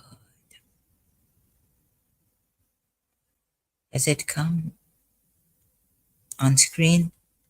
So it's this ayat. According to the other version, it is derived from wari, which means both hiding and appearing.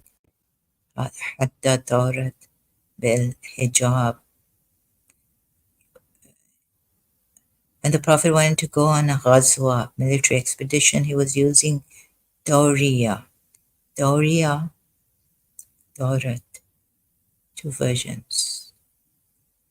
Plural Hebrew law and commandment. That means commandment laws. Dauria means wishing to something and pretending something else in such a way that it is not a lie, whereas and the fire came out of the flame. From the above example, it is means verily we did reveal the Torah. It is alluded to love, divine remembrance, and give it preference over all. Oh, here, yeah, in verse 38, in Surah 38, Ayat 32, it is alluded to love divine remembrance and to give it preference over all worldly things. And in verse Surah 2, Ayat 2, 116, it is expressed in the language of wisdom to escape every wrong choice, love every good deed, and hate every ill deed in the illumination of the light of guidance. Hello, brother Wazir. Marcel Alhen. I'm not brother. Brother, I'm sister. Hello. Welcome. This is a sister, not a brother. Male. It's not a male, it's a female. Marcel Al Hind. So here it says that give preference to the remembrance of Allah. I think he missed his Asr prayer. It says here. That's what happened. The Sunni Asr prayer.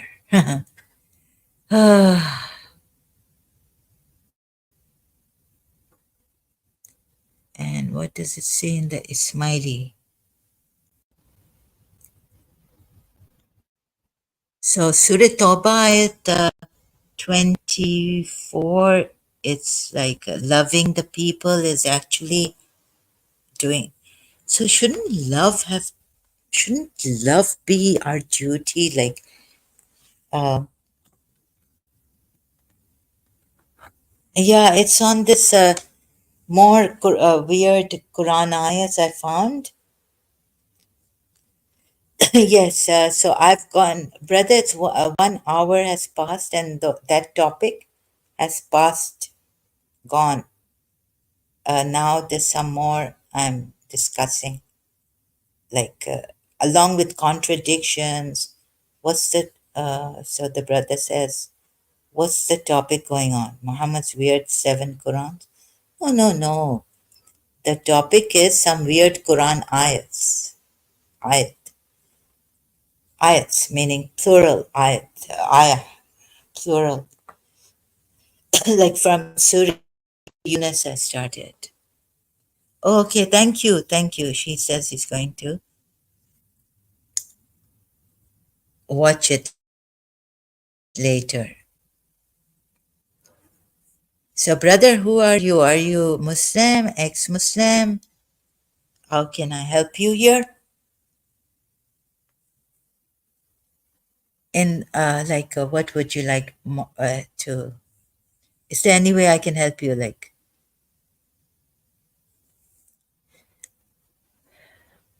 yeah. So on one hand, I don't get it. Like he loved the horses. So the Sunnis say he missed, and Shia 12ers say he missed the Asr prayer. He neglected due to his love for the horses. So here it shouldn't be like this. You shouldn't neglect. But does God really need our prayers and all this? The love of horses. God testing the believers. Hazrat Suleiman missing prayers because of his love for the horses. All these problems in life. Oh, you are not? So I'm not a follower of Muhammad. Okay, then you are. Can I know more about this? Are you Indian, Hindu? What are you? And why have you come here? Please let me know because I have to pay attention to those who come here and would like to know how we can help you and why have you come here. uh, sorry, yeah. Quran, Surah 34, Ayat 25, Islamic Allah includes himself in Ajaram. I'm Christian. Okay, I see. So Christianity is also not true, brother.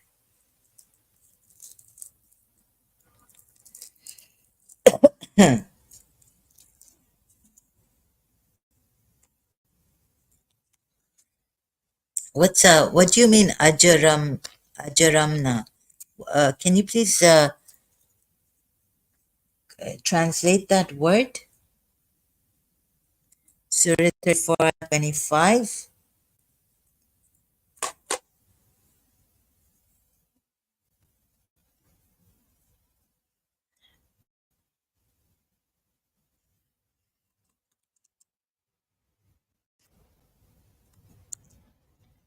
Ayat 25.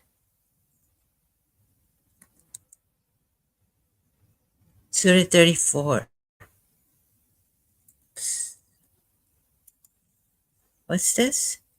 Tell them you will not be called to account about the guilt we committed, nor will we be called to account for what you did. Yeah, that's Prophet Muhammad saying that. Oh, you mean to say that saying we, Allah has included himself? That's the most weirdest verse I've seen. Ha ha ha. Acha, you're sharing. Thank you for. There's a Christian brother who's helped me here. So look at this. That's the most weirdest verse I have seen. What do you think about? Yeah. Let me look at this. It would be nice if you could explain it to me. My throat is bad. I've spoken like 2 hours now. So would you like to join and explain this verse?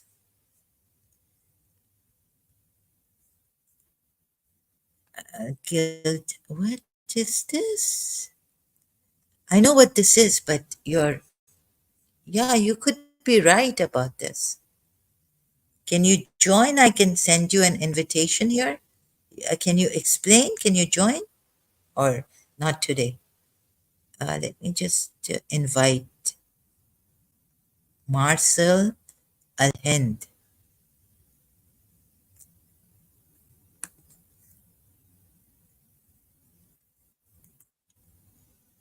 It's 2 hours now. My goodness.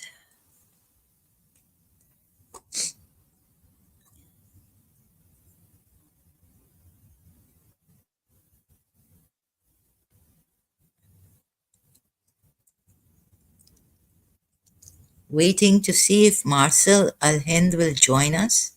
Just a minute, please. I'm just muting myself for a second.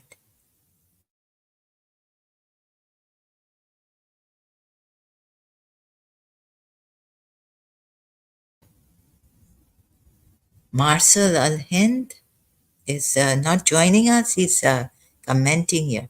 The more accurate tarjama will be, translation would be, say you will not, of Surah 34, ayat 25, say you will not be asked about the crimes we committed, nor will we be asked about what you do. Sorry, sister, I can't join at this time. Oh, it's okay, brother. You don't have to.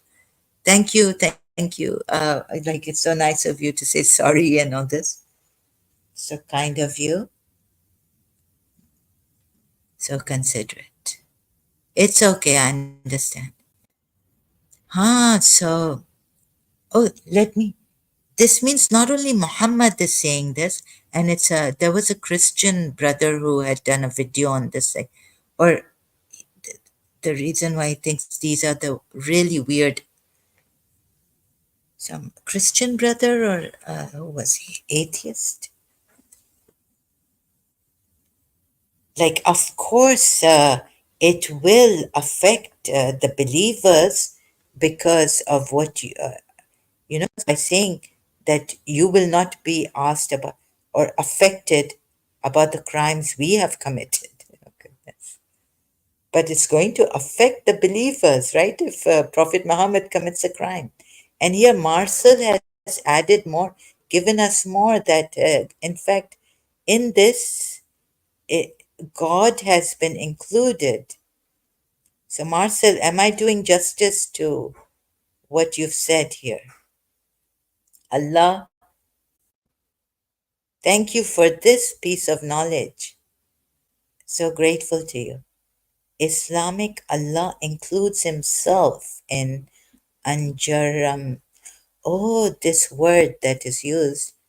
Like, oh, okay. Ajramna. Ajramna. أجرمنا. Let me see the previous. I'm going to see the previous ayat also. This is weird. Thank you for this. Say, who gives you sustenance from the heavens and the earth? Say it is Allah, and certain it is that either we or you are on right guidance or in manifest error. What? We? No intercession can avail. Who is talking here? I have to see in the beginning. I have to go. Say, call upon other gods whom you fancy. I think who is talking here? But he had no authority over them. Yeah, this is something. Maybe this genius Christian, it means Allah is talking here saying we, or is it Prophet Muhammad and the believers? Say, you will not, Allah is telling Prophet Muhammad to say, you will not be asked about the crimes we committed. Oh my goodness. Are you sure, Marcel, that Allah is saying to the Prophet, say, and yeah, so first this. So is it that Allah is including himself in the we? Very good point here. Allah is talking because Allah is saying kul. Yeah, Allah is saying kul, but Allah is saying kul to Prophet, to the Prophet and the believers, right? Or to the Prophet only, including the believers. So the we here becomes not Allah, but but Prophet Muhammad. Or maybe I have to. Is the funniest Quran, and the funniest one. Something to ponder over, Marcel Al Hind. I'm slow. Maybe you have looked into this better than I have, and maybe you're right. I have to ponder over this. I'll come later on. Check this. Another one he's given in Surah 56, Ayat 58. Surah 56. Going there, Surah 56.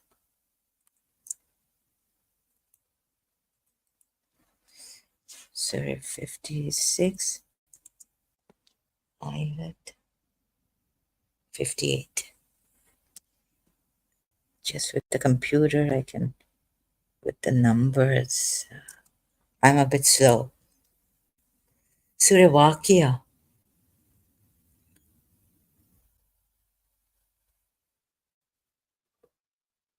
Have you seen that which you emit? Is this the one?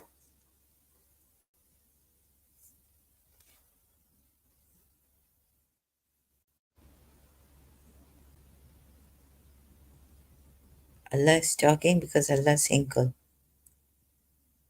sorry. Yes, Allah is saying to Muhammad, say this, you will not be asked about the crimes we committed, nor will we be asked about what you do. Yeah, so in this we, you're saying that Allah has included himself. I have to look into this matter. And this on and about, yes, that one. Okay, Surah Waqiyah, Ayat 58 is the funniest. Have you seen that which you omit? Can you tell us why it's funny?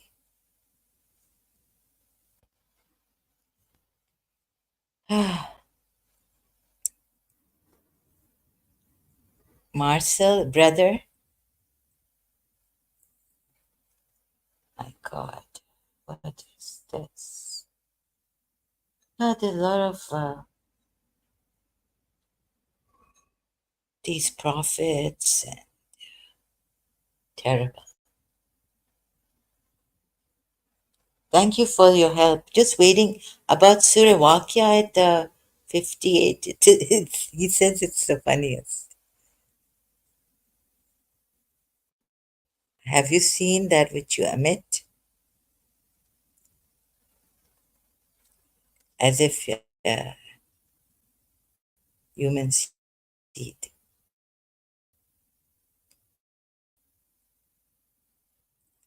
As if we don't see. He doesn't see. It is we who have created you. Why will you not witness the truth? Have you seen that which you emit?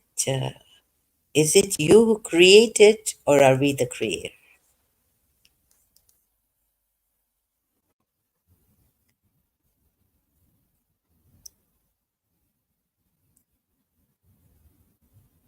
Why is it funny?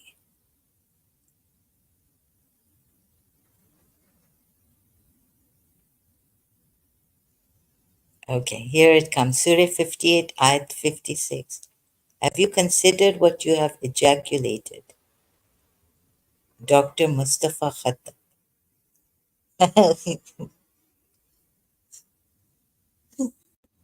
No, but God is saying, like, did we create it or did you create it? You see, God doesn't shy off. Let me be a devil's advocate here. Many, many things like this. Now,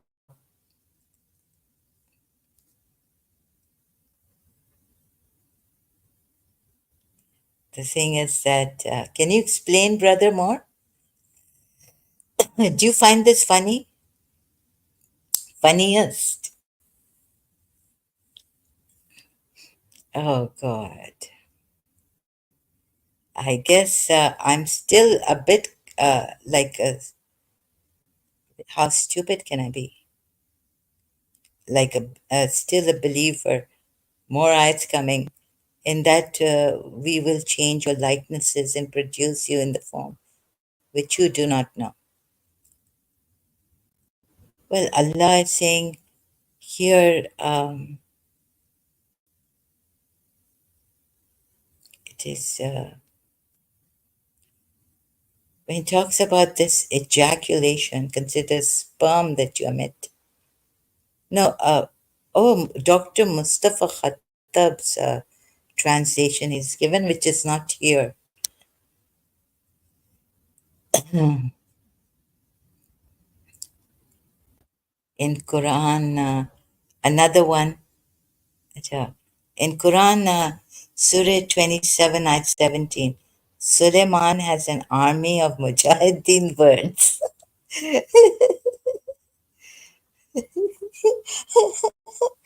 Oh, good. Yeah.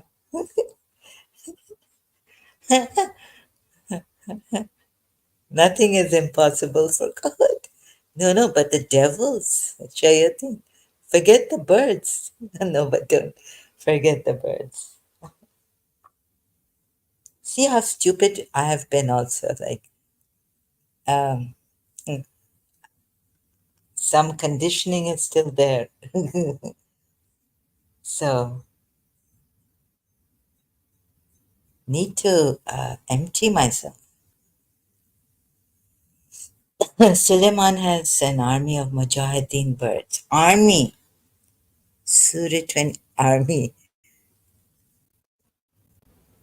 Mujahideen birds. Surah. Sorry, excuse me. I don't mean to make fun, but 27 and 17. See how this is 17. This is so terrible.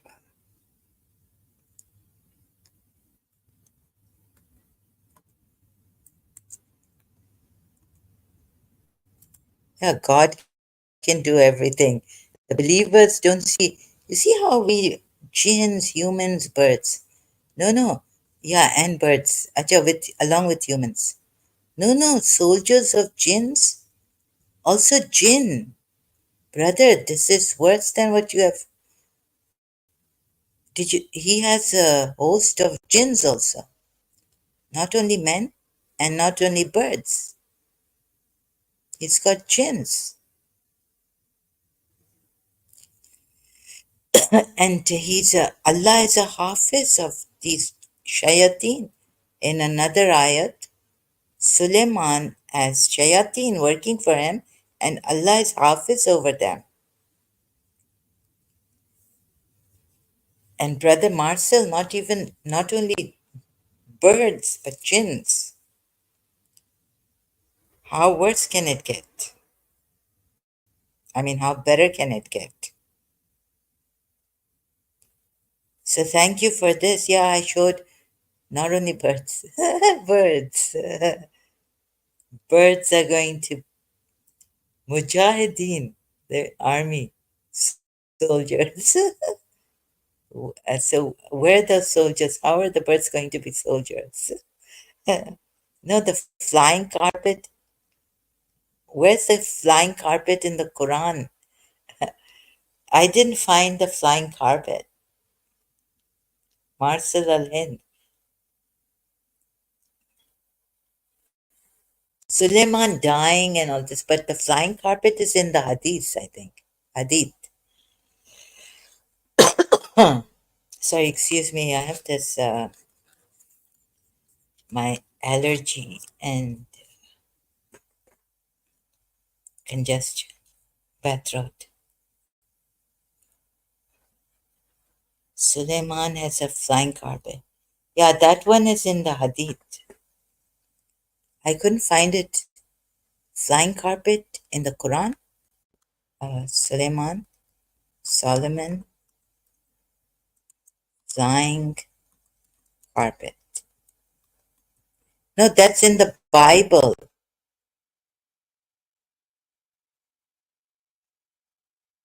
No, no, sorry.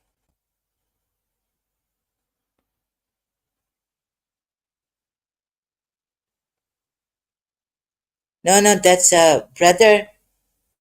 That's in the Bible. It's not in the Quran. That's in your Bible.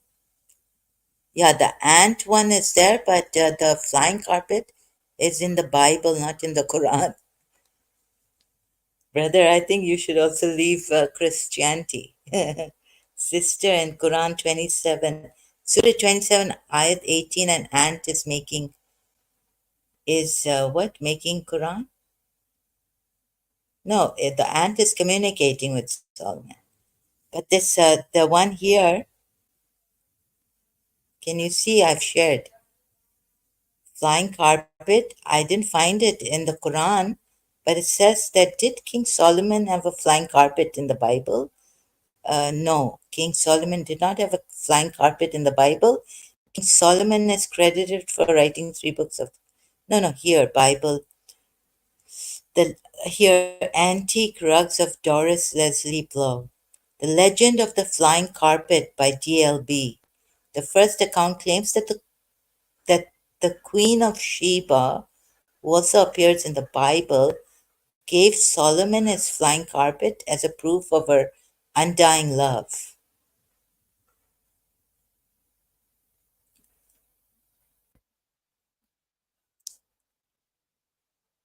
So the flying carpet, yeah, the ants. Sorry, that's not a Christian prince was mentioning it, but that's not in the Quran.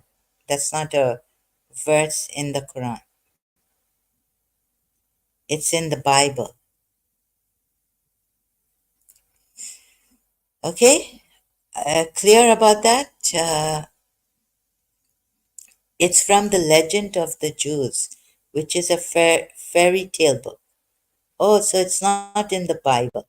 Muhammad's scribe said Ibn Thabit copied from it. Oh, thank you. Okay, so let me just check. Flying carpet, um, flying carpet of Solomon, Bible verse, Bible verse.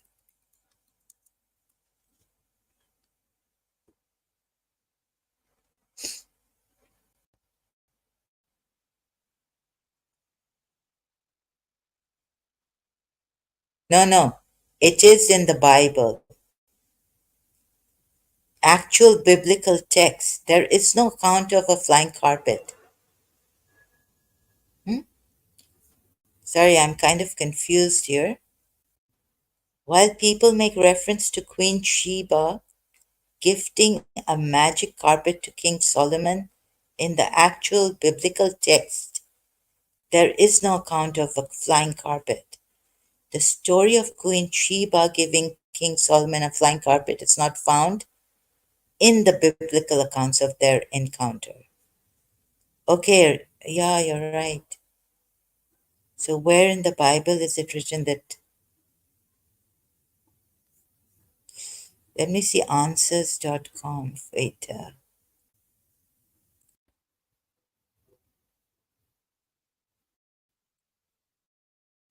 So, can we take your word for it? And it's not even in the Quran that Christian Prince keeps. He says, I'm going to Surah 21, Ayat 81. Is it about flying carpet? Let me check. Thank you. 21, 21 Ayat. Something's happened to me. I forget so quickly. I can't believe this. 81, Ayat 81.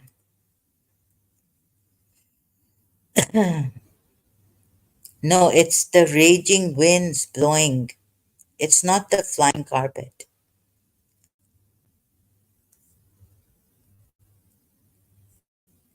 And to Solomon the wind forcefully blowing by its command to the land which we blessed in it, and we were of everything knowers. So this wind, reha, الريح. it's riha.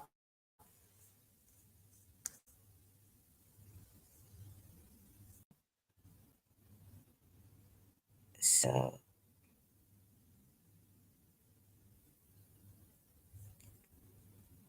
this is it about flying carpet? Oh, the word, I don't know the proper Arabic word. It says wind in English translation. Now see Quran 34 ayat 12. Okay, like this. Surah 34 ayat 12. Surah 34 ayat 12. Riha.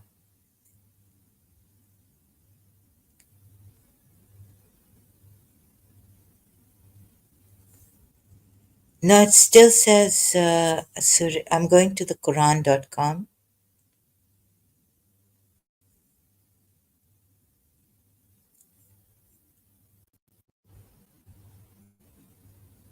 Month.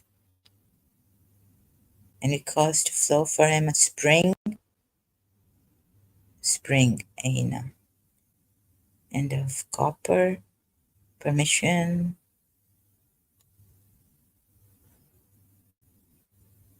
wind, Riha. Yeah, the wind, it says Riha again.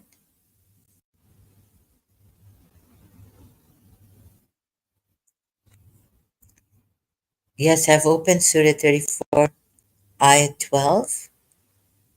It says, and to Solomon, the wind, Riha, its morning course was a month, and its afternoon course was a month, and we caused to flow for him a spring of molten copper, and of the jinn who worked before him. It's quite hard to read like this. Yeah. So can you explain where it could mean a flying carpet? Permission of his Lord. And among the jinn were those who worked for him by the permission of his Lord, and whoever deviated among them from our command, we will make him taste the punishment of the blaze. So this is Surah 34, Ayat 12, brother.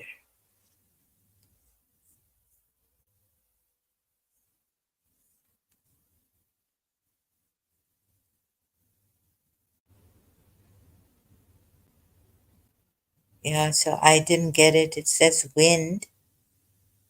Can you explain how it could mean? Is it about flying carpet?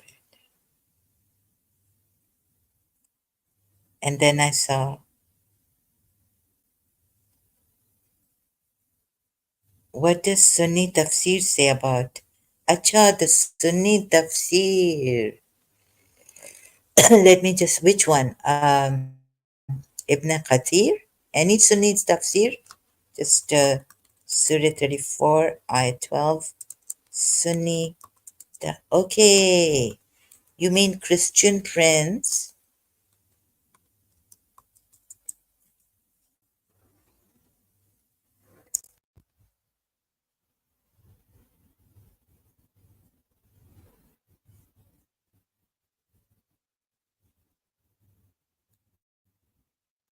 Sunni Tafsir, and because dispersed wind, let me just,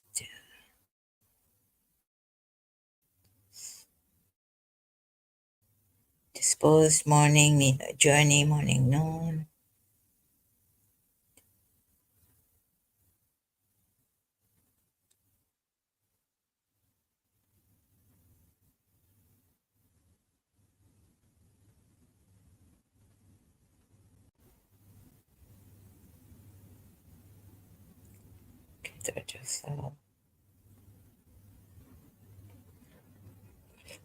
I'm just skimming through. I don't. Is there a magic carpet? Which one? If you can tell us which tafsir, so I can quickly go on that, right?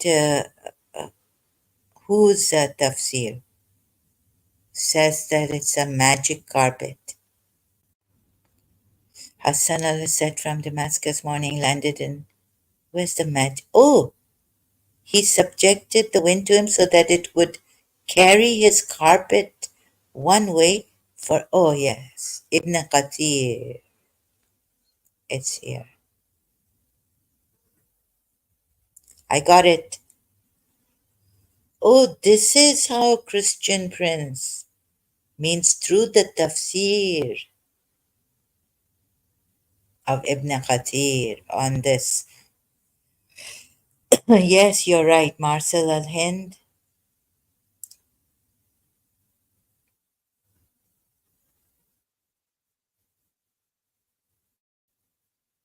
I got it. Thank you for your help. You see, these things also. How we've been deceived.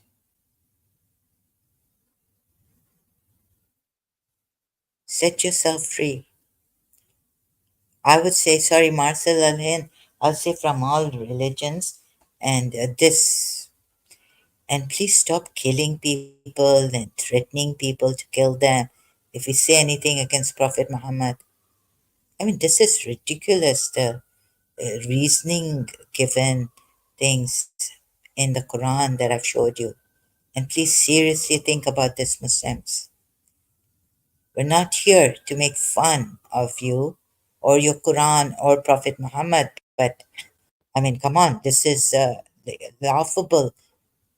This is crazy.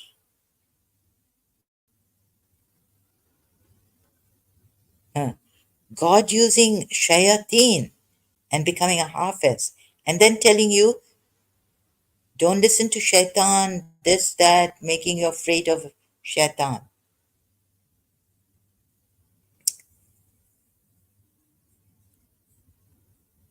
Brother, maybe, they will, the Muslims won't like Christians telling us this.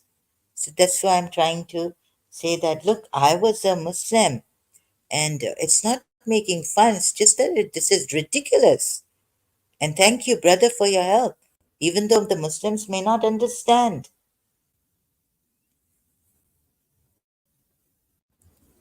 I mean, Care about yourself. Think of yourself, your children, the generations ahead. For how long have we, uh, big alims, religious scholars like we've looked up to, Shia, and what and admired Allama Rashid Turabi, the Indo-Pak orator, religious orator, and alim. What great, genius he was. I mean, how do you see how they've made this thing so intellectually so great, so intelligent, so a genius? I mean, this is horrid. Now I'm showing you, and brother has shown us, reminding us of what Christian Prince has shown us. This is crazy. Marcel, brother, even Christians and all believing in those things where Bible and all this, all crazy. Sorry. The daughter getting the prophet, which prophet drunk? Daughters, and then sleeping with them, him, sleeping with him. Please see, right? Why didn't God protect the prophet? So these religions there for so many years we've been following. Do you understand what I'm trying to say? So I took this Christian brother came here to help me, and I'm much grateful. But also like see the Bible also, right? All these ridiculous things in the Bible. I would want to help the Christians leave the Bible.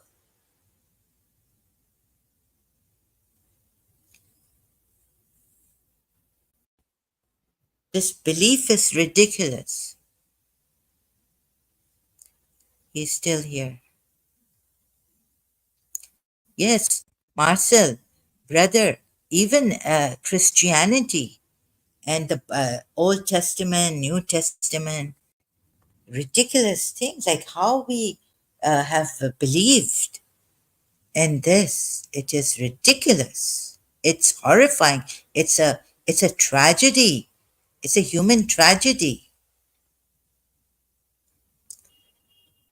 Can you show me the most ridiculous thing you found in the Bible, sister?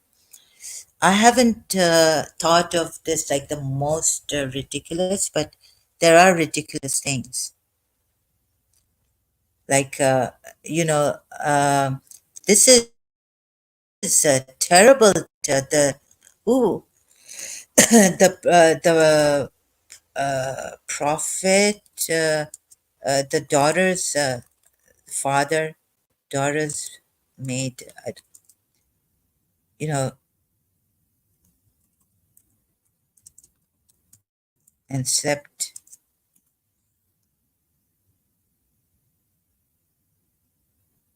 Lot. You remember Lot? Here. So they made the father drink wine that night also, and the younger. You see, God could. Why did younger arose and lay with him, and he did not know when she lay down or when she arose? So they got the father to drink,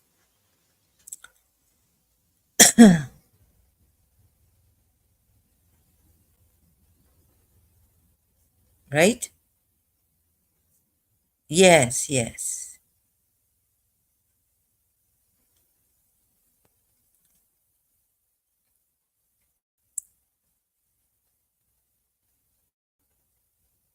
Oops. What's this? Sorry, I just got this site. Genesis 19, verse 35.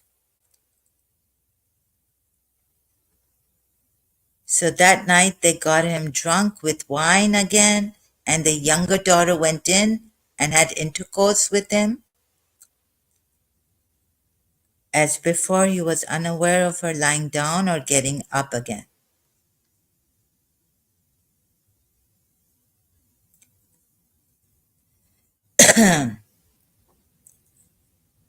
Yes, but why would God not protect his prophets from these things?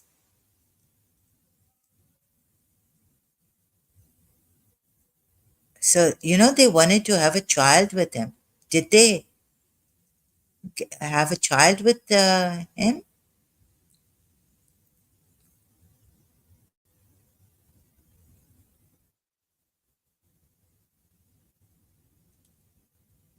So these prophets are not infallible in the Quran, in the Bible?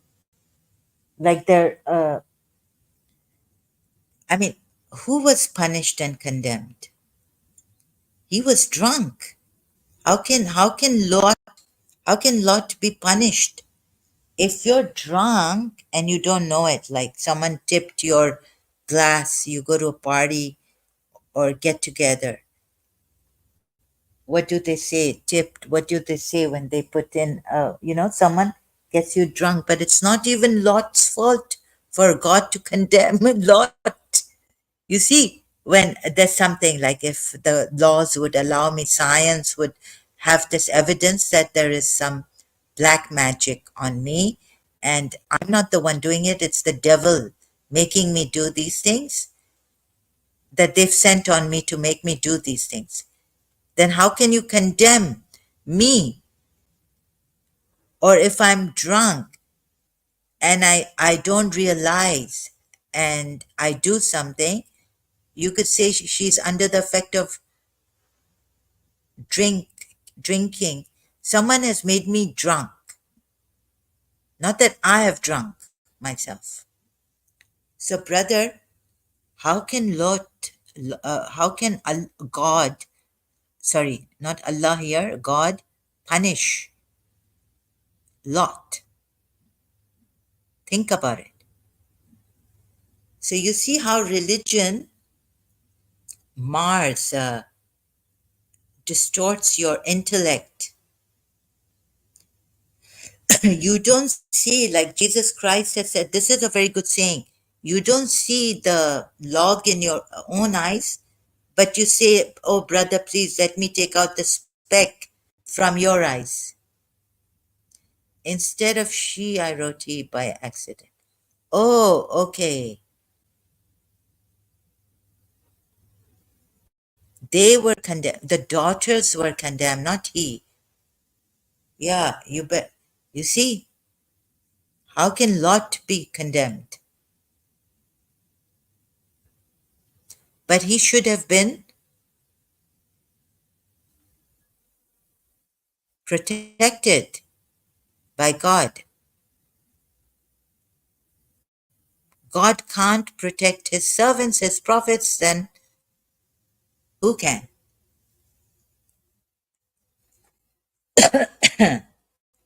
Then what's the use of all this,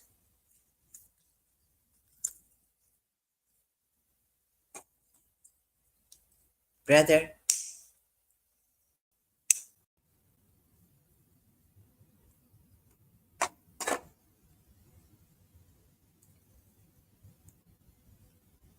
And why was Aaron and Miriam?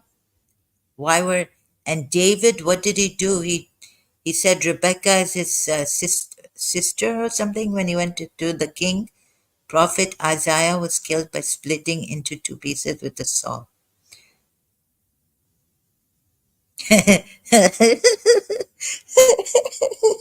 Sorry, excuse me. Oh my God. Please, brother, see that this is also really horrid. God cannot protect his people. And if you see Jeremiah, you know how on this video I saw how someone was, yeah, really, really terrible. So it's really sad. I'm sorry. It's really sad. God cannot protect his prophets. John the Baptist was beheaded, and Jesus couldn't raise him back to life. And he's raising other, when Jesus is on the cross, after I was told, I saw that verse also, many saints came out of their graves. Maybe John the Baptist and also and went hither and thither to convey. So this is this is crazy stuff, Marcel. Please, when will it get into you people to see and leave this religion? All these religions are crazy.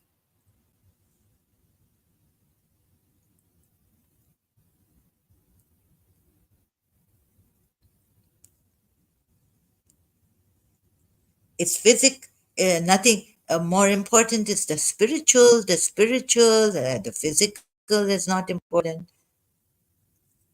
God knows what reasons you give us, and God, this is not right, brother.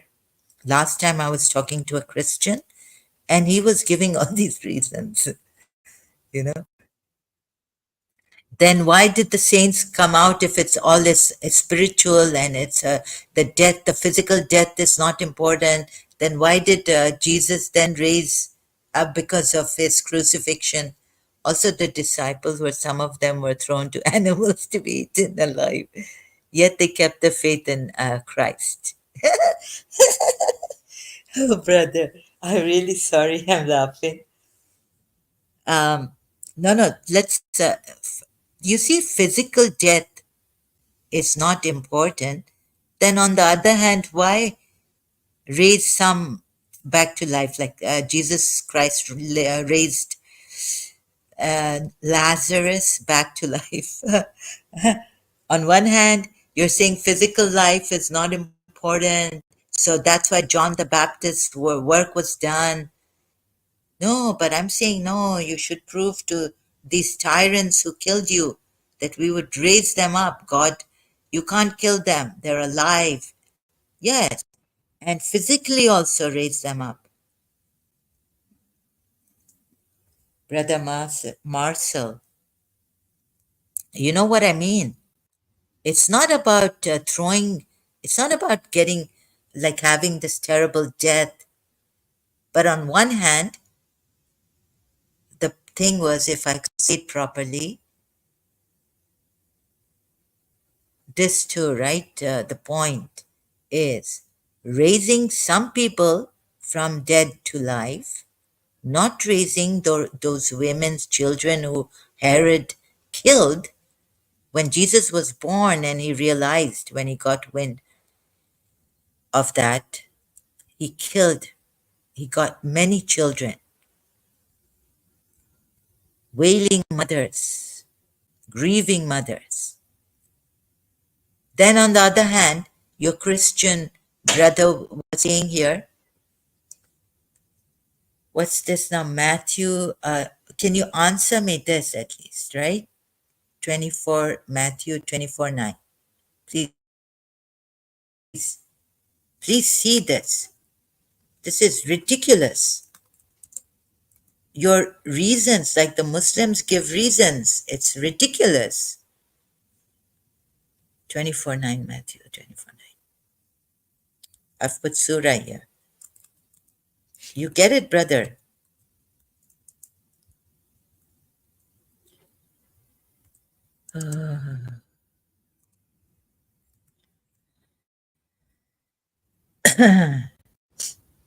Yes, yes.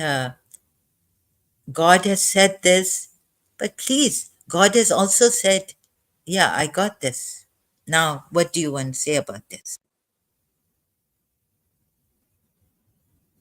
That God has said you would,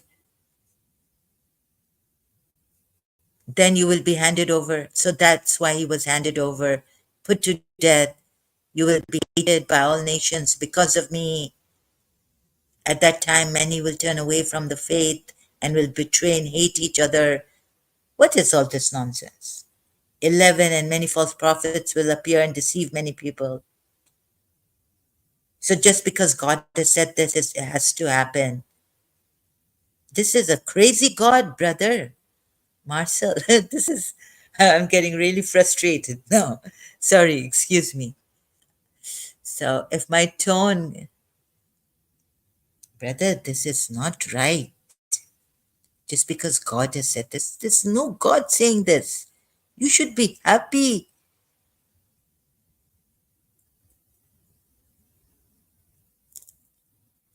God should make you so strong, the God you believe in, that,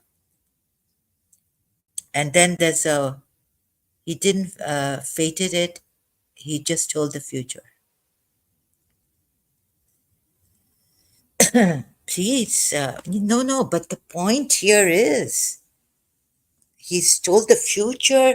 So why has he told such a gory future, such a um, deadly future? God, huh? Why? Can you please? You can't come up. I wish you could come up. I'm tired of speaking. It's now going to be like it's 2 hours, 46 minutes. Oh my goodness.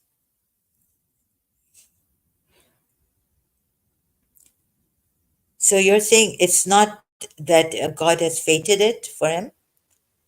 It's not in, it's not determined, predetermined. That's why he just prophesied. God just prophesied.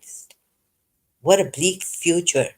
He can't lie about the truth. What's happening, going to happen. No, God can change everything. Why would God prophesy such a bleak future for us and Him, Jesus Christ?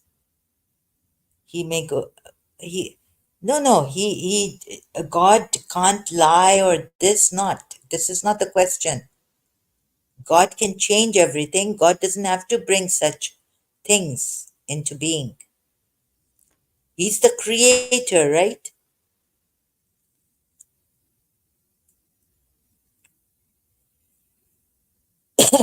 It's see again the same kind of brother. Can you see?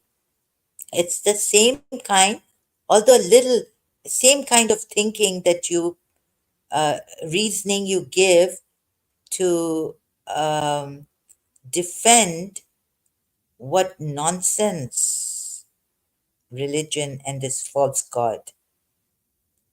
Same kind of reasoning that Muslims give, the dodging. Oh, you have to suffer because this and this and this. God is just prophesying how you will suffer, how you will die, who will hate you. Most people will hate you. Oh, I have to go now. He gave us all free will. He doesn't alter the future. There's no concept of al-maktub in Bible. Well, there's no concept of al-maktub in the Quran either. But the religions are. Sorry, he gave you free will. Can you please come to the point here, brother? Brother, the point is, why would God make you suffer, right? When he can save you from sufferance, huh?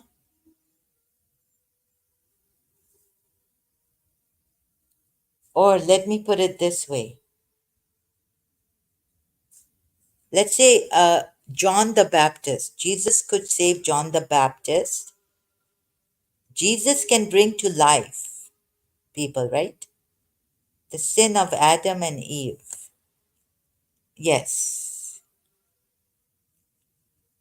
Why are we suffering for the sin of Adam and Eve? And God is, oh, there's another one, very funny. I verse. Thank you for reminding me. Like, what is this? That God is walking in the garden. He doesn't know. Do you know that in the Quran, God is all knowing? There are contradictions there too in the Quran ayats. But if God is walking in the garden, he doesn't know. He sees Adam and Eve with this. First, it's clear from Genesis God approaches in the garden was heralded by sound or voice. You see this? Brother, this is strange. So thank you for reminding me. Why should you be punished for the sin of Adam and Eve? Marcel, you see the same kind of pattern in the Muslims and in the Christian?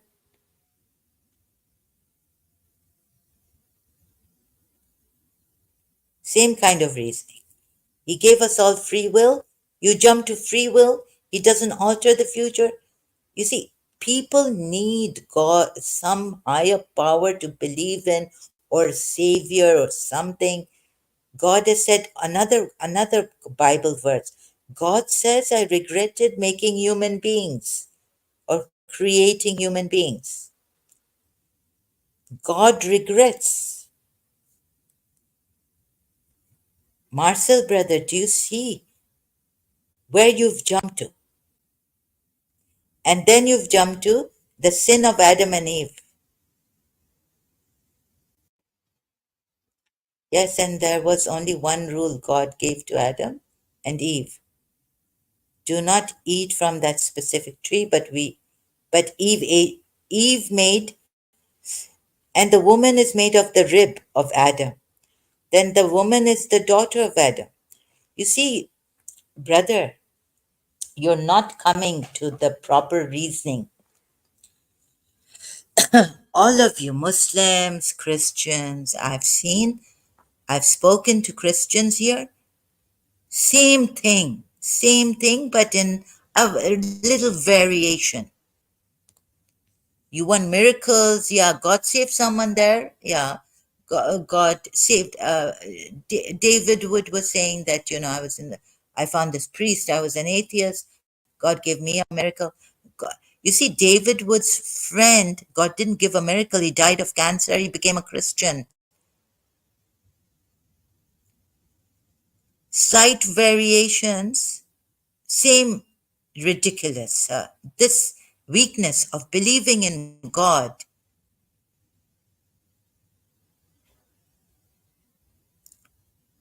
Brother, I care. See, I wish I was eloquent enough to. Now I'm really tired. 3 hours now. But thank you so much. I hope you'll be coming here so we can talk more about this, and maybe one of my streams will also be, when I say saving the believers, it means Christian believers also. And you can listen to that, and one day maybe you'll get some strength. That's why I say, like go and listen to Jiddu Krishnamurti. Oh, okay, great, brother, that's great. No worries, I will come later. You see, this is same with the Muslims. It really makes my heart bleed or something, hurt. Sorry. You see, I want to understand, what is this? What is this that you defend? The reasoning you give me, reasoning. Oh my God, didn't say that. I'm opening to hearing. You are. I'm open to hearing. I'm opening. Oh, sorry. I think I need rest. You were Shia, Smiley? No, I was Shia 12er, brother. That's great. Keep coming here. Maybe, one day something. Look, I'm not your enemy. I'm not trying to make fun or anything.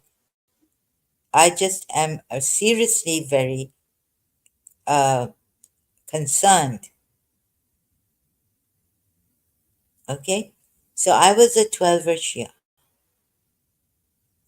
not an Ismaili Shia, but I wanted to do research on Ismaili Shiaism. I wanted help from Imam Hazir, Imam Ismailis, and that's what I've been given a little bit, but not entirely. But I'm very grateful for what I've, I've been given. The Sunnis believe Muhammad will sit on the throne of Allah. Ah, oh, this I didn't know.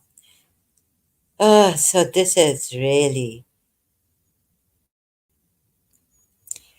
and the ridiculous hadiths.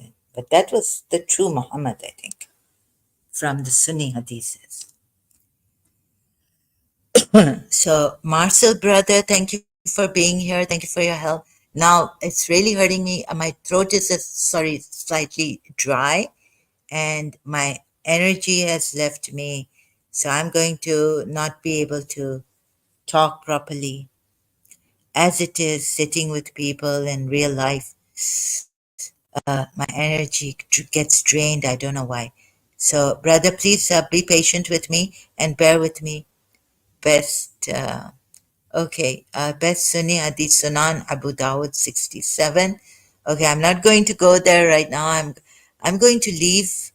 My throat is dry and I really need to give myself some rest. Okay?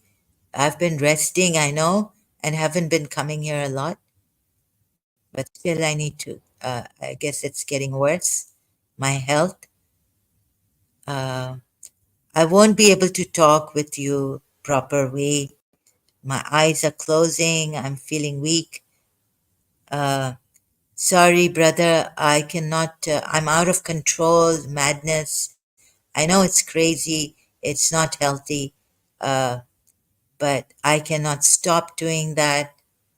But thank you for your advice. This advice I've been given by many who care for me, but I cannot listen to them.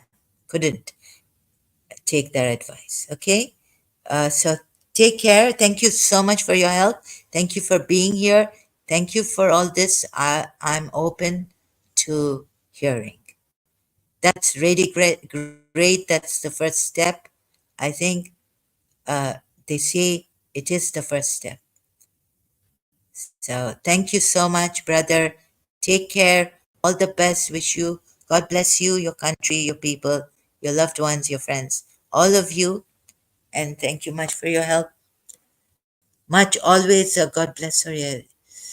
I have to go. I really. It's. Please keep coming here, brother. Help us understand why this happens. What's wrong with this? Believers, Christians, Jews, Muslims. And thank you for joining me. Thank you so much. Take care. Have a beautiful, wonderful day. Hope you leave all these religions. Thank you so much, brother. God bless you, sister. I pray for your health and you quit smoking cigarettes. Thank you so much, Marcel. Have a great day. Enjoy yourself. Take care. All the best. Yeah? Have a wonderful day. All of you. Thank you so much for helping me. Thank you. Oh, I have to just move out with this ending. What's your way out? Arabs also. I hope you do this.